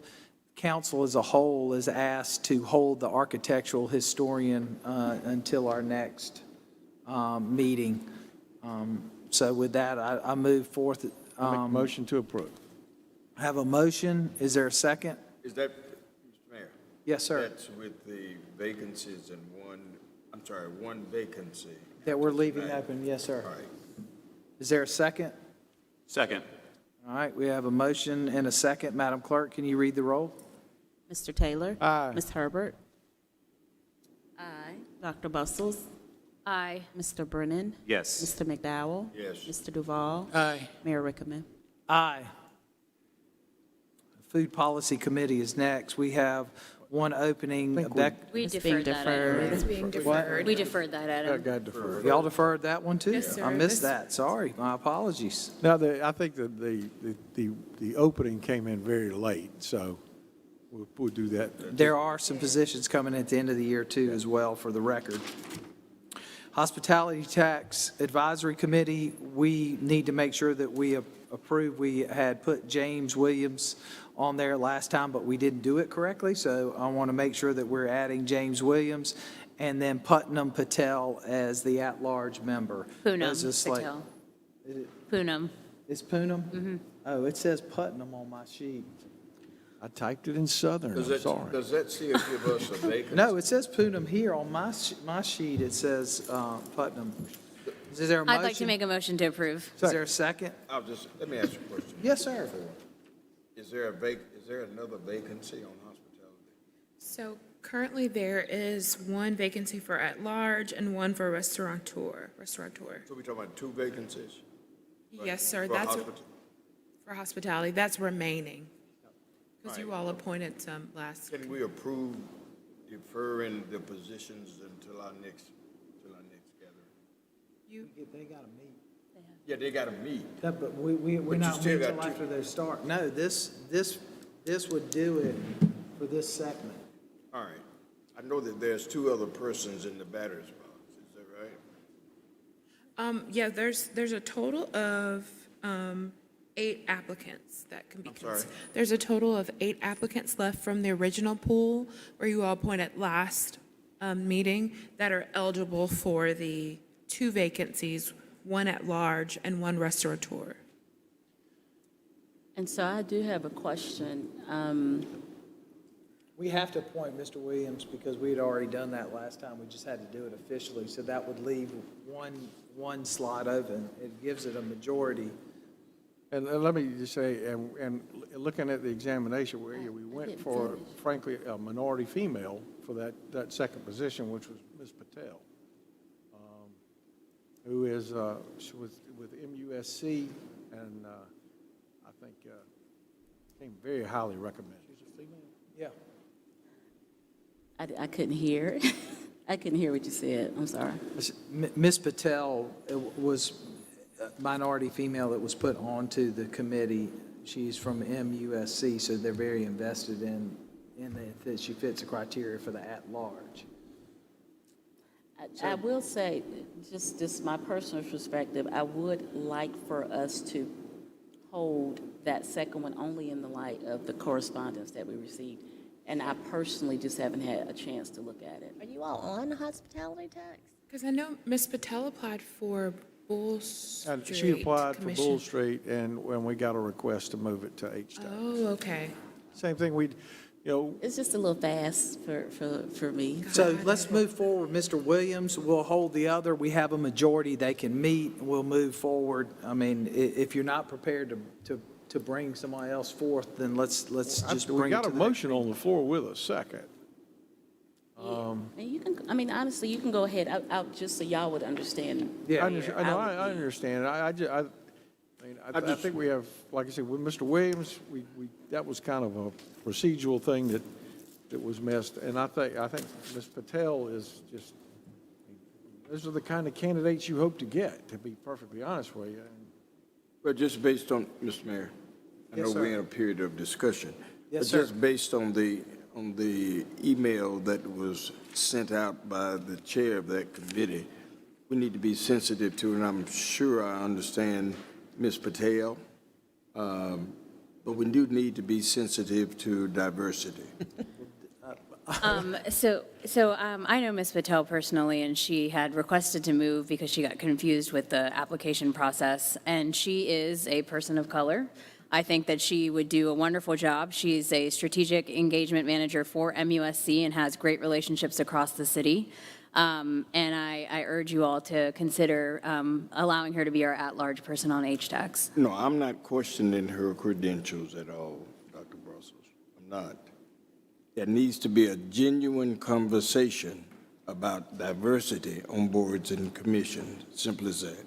I support what you're saying, but there needs to be a conversation that engenders itself around diversity. Mr. Reverend McDowell, let me apologize then, because what I did as part of one of the reviews is, it's like somebody mentioned early on, we got lots of great applications for the Bull Street Commission. And we had others where we didn't quite have the diversity we needed. And frankly, we approached some folks where we had an abundance of great candidates and said, would you consider applying to this so we could create more diversity on like the HTAX committee? I mean, I want you, it was a very deliberate type move to accomplish exactly what you're talking about. Yeah, I agree with you wholeheartedly. Okay. But I still think there is that conversation. And again, I'm not questioning. Okay. I'm not questioning Ms. Patel. I just think there needs to be a real genuine, authentic conversation about, and I know it's applicational, I know that, but we need to have a conversation about this issue, and I think it's needed. So no, I'm not refuting anything. I agree with that. I just think we need to move on, but we need to be sensitive. And Yes, sir. since you bring that point up, let me add something. One of the other things that we deal with, it is applicational, and that creates some restrictions on us to be able to accomplish lots of times the diversity. But there's another issue, and I would charge our city attorney maybe to look at this deal to see if it's ordinance driven from the state or statute driven from the state. Many of these commissions are slotted, like HTAX. You got to have so many from the restaurant business, so many from the lodging business, and then some at large. The question is, sometimes we struggle to find a person that can fill the slot. And if to me, I think, and I don't want the city manager, when they were putting together the big binder, this is the little binder. One of the things I think we should have in that discussion is a look and a review of all these committees and see how many, how many are still relevant today. That's my point. And if those that are relevant and important, can we remove a lot of the slotting that it takes so we open it up for more people to serve? We did that exercise a few months back before the elections, and so the staff may have that information. We talked about the designated spots. I know it varies per board or commission. A lot of the slots that are determined are based on the bylaws for the individual board or commission. But those changes, I guess, can be made based on what council prefers. I know the primary change that the previous council discussed was reopening it for work or reside within the city limits. That might create some opportunity too.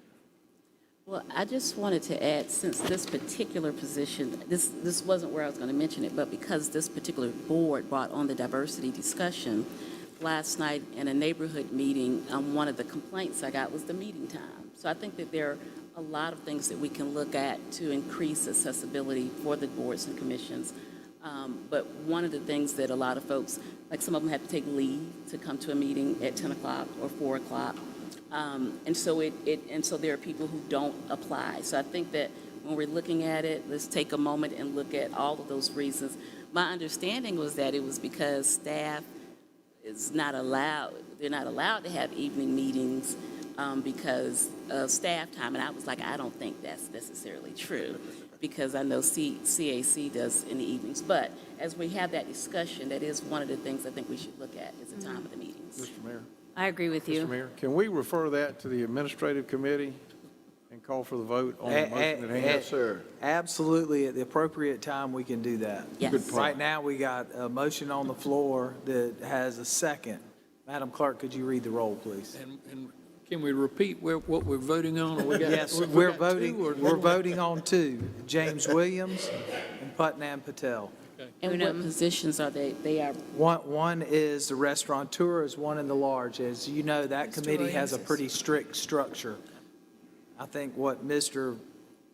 McDowell was really talking about earlier is taking a true dive at all of our committees and actually looking at how they're built and the requirements, and are they still relevant today so that it opens up more opportunities for more. But I will say, in all fairness to thing, is that we've probably done more than we've ever done to advertise for these positions. So if people say they didn't have an opportunity, I gotta tell them that I'm not sure that I agree that they didn't, because we have done a monumental turn in making sure that we get the message out about these committees.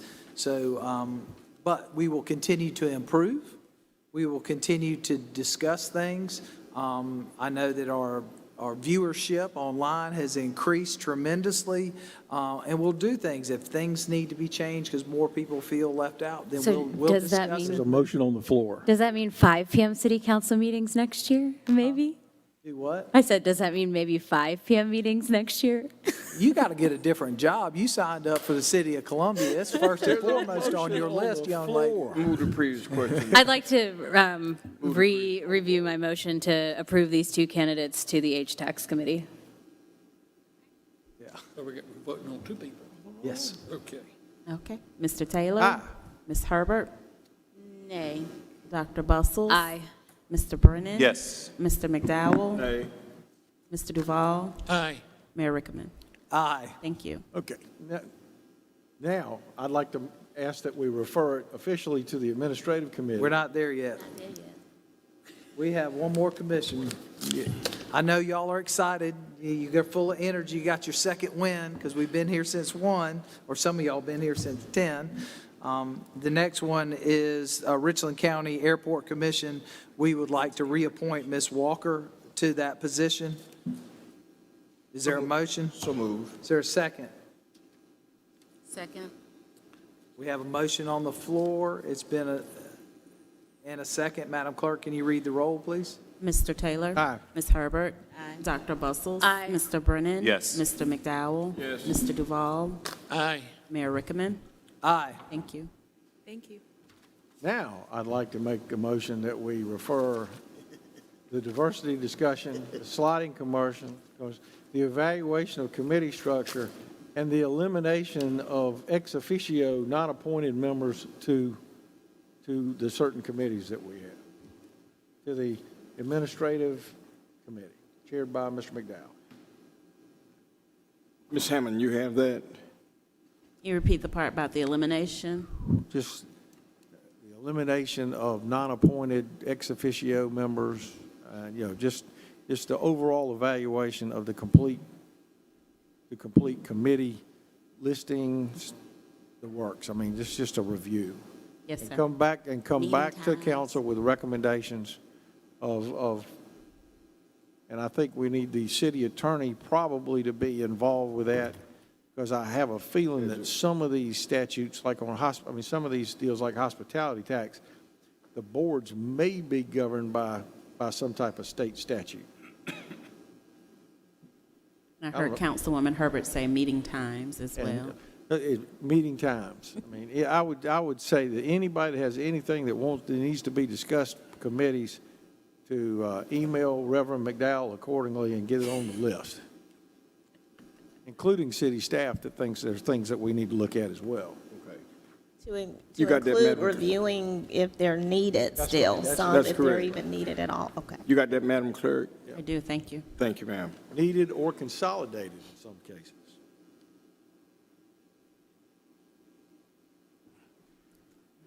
Is there a second?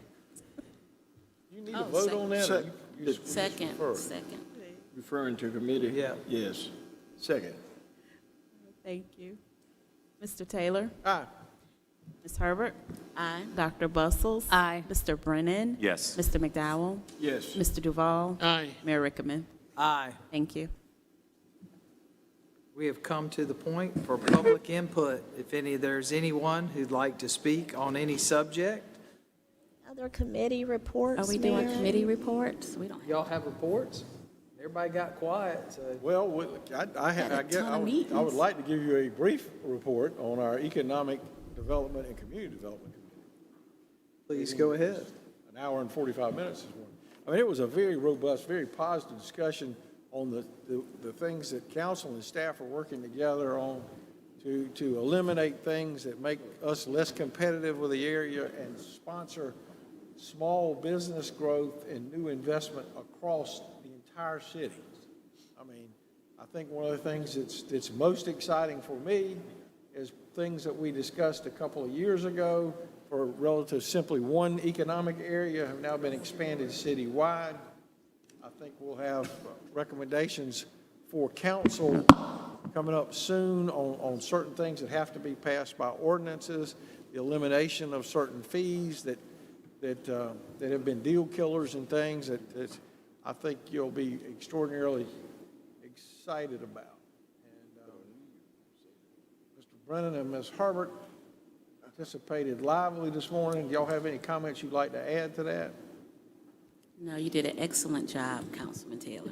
I Yes. don't believe she said that. Chairman Taylor, thank you for leading that discussion. Very excited about the recruitment and retainment of talent conversation we had and how we can help our small businesses grow that way. So look forward to bringing that forward to council. That's right. And we also heard from the OBO office on their successes, and we're going to come back after budget season when we have a little bit more time and really spend some time on how we can develop and build minority, women, and disadvantaged enterprises in Columbia. Because we're getting ready, as the mayor says, we open now, we're getting ready to grow, and we want to make sure that opportunity that occurs in the city occurs for every single person in the city. And I would like to echo, too, the discussion that you led on building a toolkit for specific needs throughout the city. And in specific areas, I think is going to be very helpful. And the last thing I would add is our Property Tax Modernization Committee will meet on Thursday. Dr. Walters is coming back into town. We will hopefully have a final draft. We have kind of made a change here, and instead of trying to finalize out everything, Councilman Duval, I think, will be very happy with this, has come back with a draft and then spend the course of the summer meeting with individual groups and entities and other stakeholders before we reconvene for a final meeting in September and come back with a final recommendation of implementation for the mayor to convene hopefully an implementation committee across business leaders, elected leaders, and community leaders in Richland County. Good plan. That's the end of our report. Do we have any other committee reports? Yes, ma'am. I do have a report, a very brief report from the Affordable Housing Task Force. We had our first meeting of the year. Primary purpose of the meeting was to just kind of look at what this committee will look like or what this task force will look like going forward. We took committee reports from the various committees. made a few decisions, which I think will be good to, number one, to add a for-profit developer to the committee. So if any of you all have any suggestions, please let me know. And what I intend to do is send out a survey to the members of some of the issues that were brought up, including the prior reports that have been done to see what we endorse, what we don't endorse going forward, and then choose 3 to 5 things that we think that we can do or be impactful in. I did, Reginald Barner, Councilman Taylor was very interested in the Tax Modernization Committee, so I did refer him to you. And then I do need another, I forgot there were 2 council people. It was Councilwoman Devine and Mr. Davis. I don't know if they were, was it a co-counsel kind of thing? So if anyone is interested, let me know, but I do have it under control. But we look forward to bringing you all something that will kind of show either how we close it out or if an assessment of effectiveness going forward. If you'll take me, since a lot of our homeless issues are related very much to housing, I would love to be a part of that and support Councilwoman Herbert. That is fine. Then I won't have to answer those questions. That's perfect. Perfect. And then there's a, yeah, please go ahead.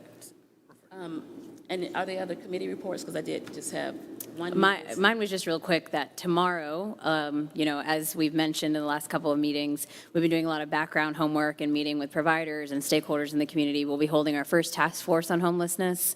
This is open to the public, so anybody that's interested, please come. It'll be at the Busby Center at 4 p.m. And we have several presentations from staff to get an idea of homelessness in the community, as well as time for discussion led by our business and neighborhood leaders. So I'll report back in 2 weeks. 2 very quick things, because I've been here since 10 o'clock too. I wanted to thank, I don't know if PR is here, but we did, in response to trying to do some preventative measures, yes ma'am, preventative measures, we have put out a video asking for people to tell us, what are y'all doing? Because we're trying to connect those services. And so I just want to thank PR because like they sent me this and it's beautiful, the directory, and it's continuing to build. So I want to thank you all for that because we know that crime goes up during the summertime. So we don't always have to spend money to impact the community, but we can do something as simple as this and be a resource. Last thing is Aubrey, Chief Jenkins. On Saturday, I want to commend them. They did the installing,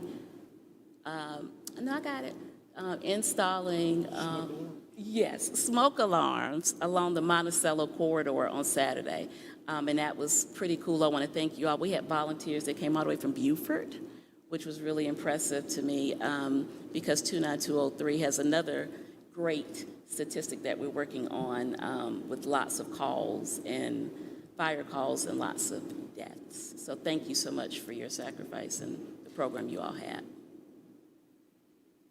Anyone else? Any other comments, referrals, new business? Seeing none, we'll move into a period of public input. If there's anybody who'd like to speak, you have an opportunity now. Any subject? Just state your name and your address for the record, please. My name is Patricia Simons, and I live at 3301 Truman Street in Columbia. I want to, first of all, thank you all for letting me speak this afternoon. Yes, ma'am. I'm here, I did speak with Ms. Bustles and Mr. Duval. I want to thank you all very much for the meeting that we had about a month ago. And I thank Ms. Bustles for getting the job done to an empty vacant lot next to my home. On the day that the grass or whatever was cut, the code inspector came by, Ms. Frazier, came into the neighborhood, and she was saying that she had contacted the owner and that he had been served, that he was supposed to cover up all the ditches in that area. He was trying to build a home. He hasn't had a permit in over a year. And there's still trenches, and there was a tree that was actually, the storm that we had, it broke it down. The city also took care of that when they cut the lawn. Now, Mr. McDowell has been to my home several times. He knows the situation about that empty lot. He knows the trenches are there. And with the weather changing now, we have a lot of rain sometimes. When I go out to my trash can, there are mosquitoes, there everything out there. And Mr. McDowell knows about it because he's been there more than one time. And not only was the area overgrown, but the trees are so big in that area. And I understand that the city of Columbia, you cannot make anyone cut their trees. That I would have to be responsible as a homeowner to cut whatever is on my property. But when the roots of their trees are breaking up my driveway, who is supposed to do that? Because it's mine, I'm supposed to take care of it. No, ma'am, you need to contact the owner and put them on notice because it becomes their responsibility. And if anything happens down the road, they'll be liable in a court of law. Cut the roots. He knows that. He already knows. The code enforcement people, they have already notified him of that. He has not done anything. On the 3rd of May, as I was getting ready to go out of town, I saw the city there and I called Ms. Bustle. She had already told me, she said, now when they come and cut that lot, you call me and let me know. And I did. But I'm just saying that he's been notified. He hasn't done anything.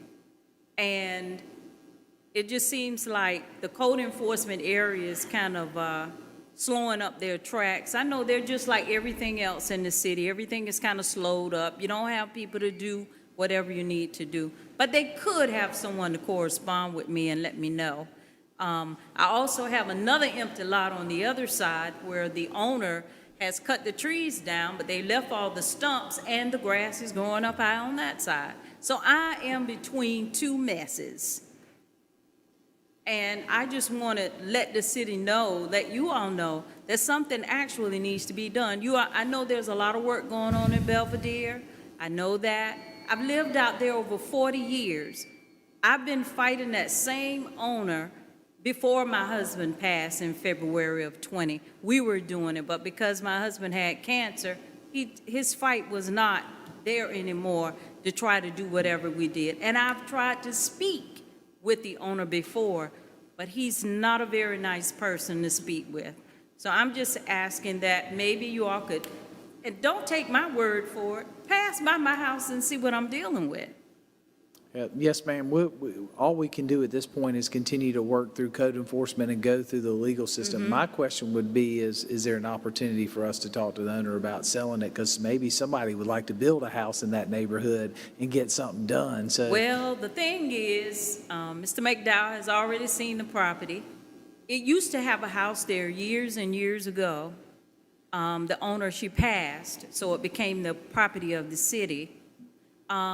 After I've been talking, this code enforcement has been talking with him, all of a sudden now, this man has put a for sale sign up there that's been up for months, and nothing else has happened. He doesn't even want to maintain the property. When you put a sign up on something, I'm sure you want to keep it together and clean for someone to even consider it. But he has not done any of that. So I don't know what his problem is. But I'm just asking the city maybe to just look into it, find out what's going on. we'll commit to continue to push what we can do and reach out. We'll make sure code enforcement and other folks continue to Yes. keep an eye on it. And we'll try to do the best thing we can with what we can do. Yes. And I have had someone, I'm having someone to come tomorrow to look at my driveway because the way the roots are, it has lifted up and broken the cement. And so just driving my car over it, I mean, that can actually cut my tires or anything. And the more it rains, the worse it gets. So I'm going to have to spend the money to try to get that taken care of because it's going to get worse before it gets better. Thank you. Thank you all. Thank you. Yes, sir.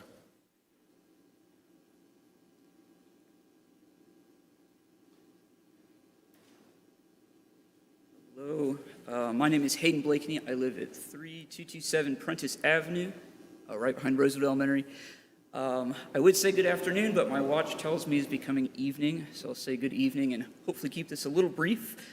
Those of you that follow local journalism may have seen a piece within the state newspaper that was published on March 23rd. That piece is in regard to the high rate of diabetic amputations within the 29203 area code. I highly recommend to everyone, not only the council, but everyone in the audience, read it. It is a great piece of journalism. As someone that went to journalism school, it's one of those cool interactive ones. You scroll and information pops up as you go. It's very accessible. And what's disturbing in that article is it lays out all of the reasons why these diabetic amputations happen at such a high rate, literally right on our front door. And I'd be curious to know what actions the council is taking or any committee is taking to address this problem. I had a chance to look through some of the agendas for not only this meeting, but future meetings and past meetings. And to my knowledge, I cannot find any point of addressing this problem in any considerable measure. To me, I think that is your job, because this is happening, like I said, on our front door. And I'd like to know what the city is doing to handle this issue. Because again, this is a problem where people are not only rendered handicapped such that their lives are not given the quality they should, these are people that can no longer work. These amputations are oftentimes death sentences. 50 to 80% of people who get these amputations, lower limb amputations for diabetic reasons, die within 5 years of getting their procedure. That is, according to the article at least, a higher rate than the average death rate. If you were told you had cancer, you have a higher survival rate than if you're told you have to get a diabetic amputation. And we know what the solution is. We know how to fix this problem. It's right there in the article in black and white. We have to make sure that there are ways people can get healthy food and access to medical care, and it doesn't seem like it's happening. So I'd like to know what is being done to address that issue. Second of all, before we move on, I know what was brought up was the issue of homelessness. It's an issue that I'm very familiar with. I work with the homeless almost every weekend. I'm not involved in a huge organization. It's just me, some of my friends that are just concerned citizens. Every Saturday, we give up 2 hours of our time to make food, to package food that's donated to us from local businesses. And every Sunday, we pack up food, usually in my car or someone else's, and drive it to Finley Park and bring it to the unhoused people. And as much as I'd like to say that the city has been an ally in that endeavor, unfortunately, have turned into an adversary. We have public bathrooms at Finley Park that have been locked, which lead to sanitary concerns among the population that resides there. We have a fence that surrounds a pavilion in the park that should be open to the public, that should be open to this population in inclement weather, or when it's really hot and sunny out like it is today, because they don't get to come inside of a nice air-conditioned building like we are all in and take shelter from that sun. I'd really like to see these things happen. I'd like to see these things pushed forward, because it's an issue, like I said, I run into every single weekend. And while I do look forward to the meeting tomorrow afternoon at 4, with admittedly bated breath, I'd like to bring that issue up to everyone while everyone is still here, because these people are not merely a problem that should go away, like some people think they should.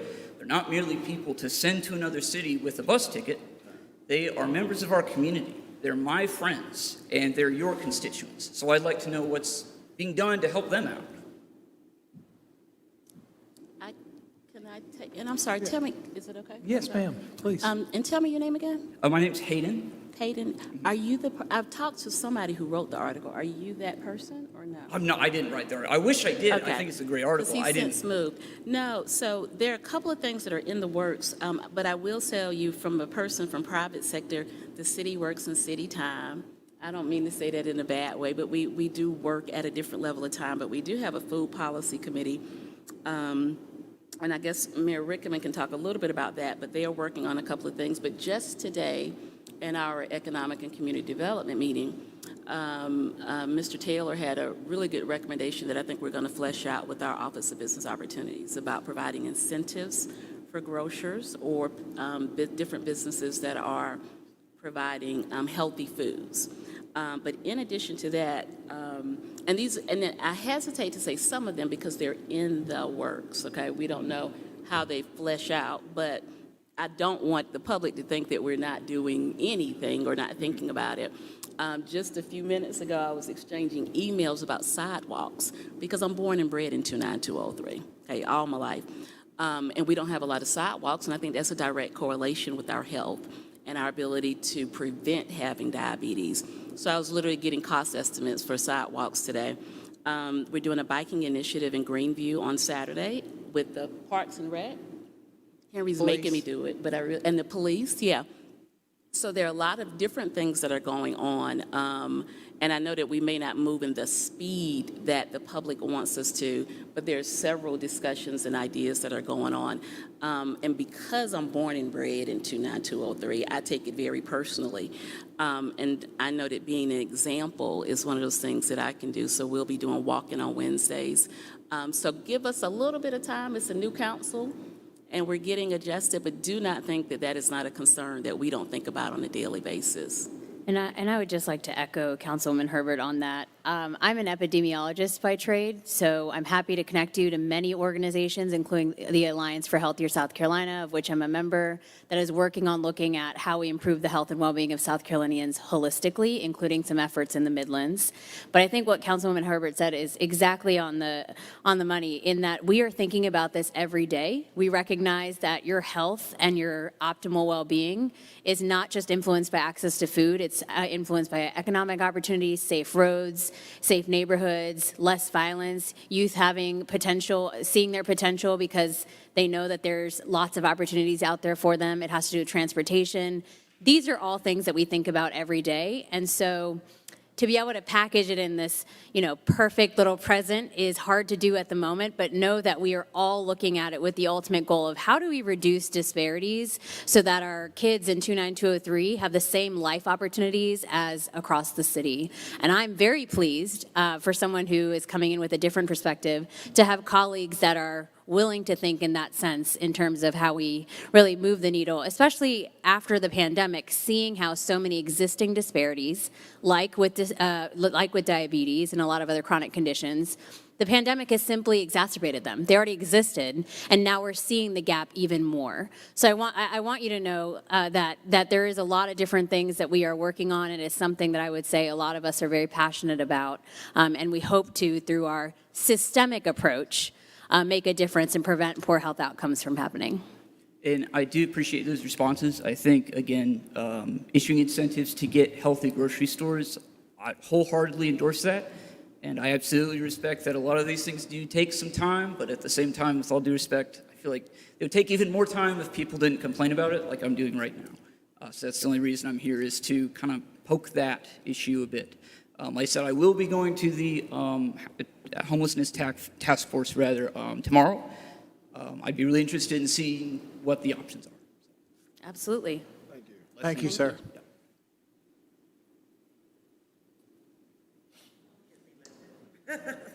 I have good news. My name is Diane Wally, 4036 Webb Court, 29204. Thank you all for being here.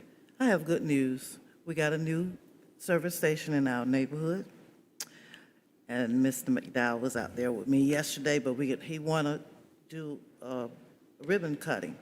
He called me back. They lowered the gas. You remember the gas was $4.20 yesterday? Went down to $2.99. If y'all want to go get some gas, go on 3000 Knox Road.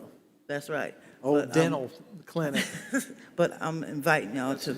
It looks much better. It looks real good. But I want y'all to come and do the ribbon cutting. He wants you to call him, Mr. McDowell. Me? Yes, Call you. who? Call you. Oh, The gentleman you met yesterday? yeah, yes. And we want y'all to come out to do the ribbon cutting. The mayor has. And I want you to know that I approve of that, because he wasn't going to do anything. I said, you're not going to come into my neighborhood and don't give us a discount. You know, 420 is like the rest of them, but it's 399. The cars are just running through the day. I sit there for about 2 hours, you know, but he wants you to call Mr. McDowell to sit up with city council. Make sure Thank you, Ms. Mr. Wiley. Mayor come. Okay?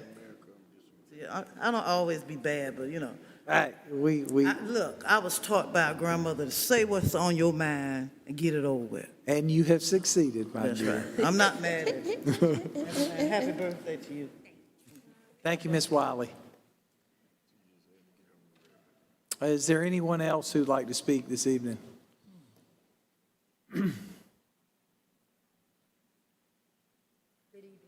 Good evening. My name is Doreen Skelton, and I live at 3818 Eureka Street. And as you know, I'm an advocate to help the homeless. There you go. Thank you. And I have so many ideas coming to me all the time.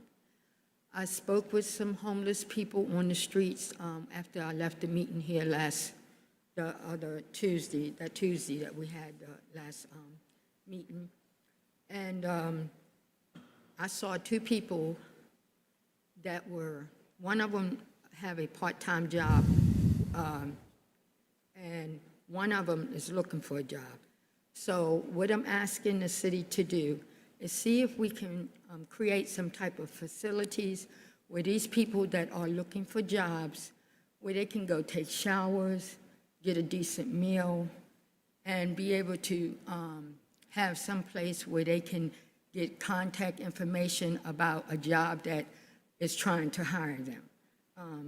That's my first goal now, because I realize them having jobs would help them get a home, okay? So please consider that and let me know what we can do. Like I said, I took a part-time job at Lowe's, and I love it.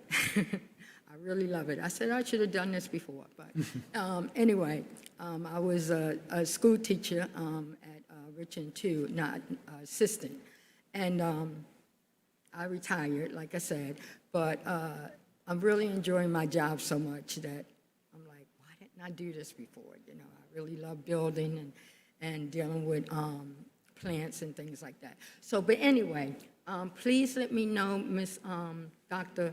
Russell, what we can do. I hope that you will be joining us tomorrow to share some of your ideas with us. And Mayor, I believe we do have, one more position open for somebody to join our committee, and I'd like to consider at our next meeting I know you've been very involved, formally make Ms. Skelton a part of our task force to help us think through some of these things. Thank you. Ms. Skelton, I just want to comment, Ms. Skelton.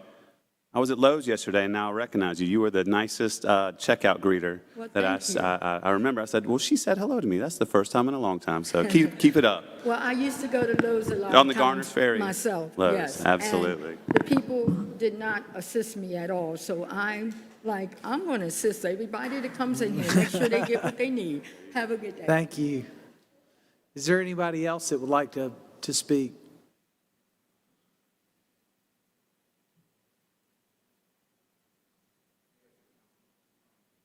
My name's Joshua Taylor. I'm a current resident at Transitions. I've been out here for about 3 years, and I became homeless about 6 months ago. There you go. That way everybody can hear you. Sorry, I became homeless about 6 months ago. Lived out here for about 3 years. I suffered from a drug addiction since I was about 12 years old. And it's a mess out there right now. We need help. I really didn't come too much prepared because I really just didn't know what to say other than we do and we need help. Doreen, I love your idea. I catch a man a fish and feed him, eats for an hour. Teach a man to fish, he eat forever. We need that. Some of us haven't been taught right. Some of us don't know how to do right yet. But we can, and with the willingness from the council, we will do better. I know that it comes from change, and it starts with us first. We can do that. There's some great people out there. We need help too. Thank you, guys. Thank you. Anyone? Yes.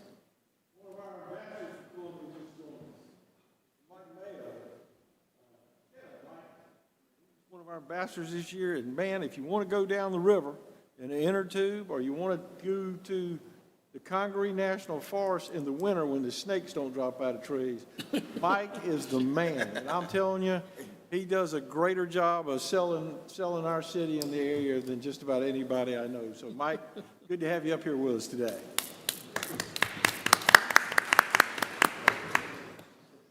If there are no other comments, Mr. Duval? Ready? Mr. Mayor, I'd like to make a motion. We go into executive session for receipt of legal advice relating to a pending, threatened, or potential claim pursuant to SC Code 30-4-70A2, Letitia Brunson and James Hurd versus City of Columbia and Columbia Police Department, Beata DeWitt versus City of Columbia. Discussion of negotiations incident to proposed contractual arrangements pursuant to SC Code 30-4-78-2, Dominion Energy. Discussion of the employment of an employee pursuant to SC Code 30-4-78-1, municipal court judges, and organizational review. We have a motion. Is there a second? Move. We have a second. Madam Clerk, can you read the roll? Mr. Taylor? Ms. Herbert? Dr. Bustles? Mr. Brennan? Yes. Mr. McDowell? Yes. Mr. Duval? Aye. Mayor Rickaman? Aye.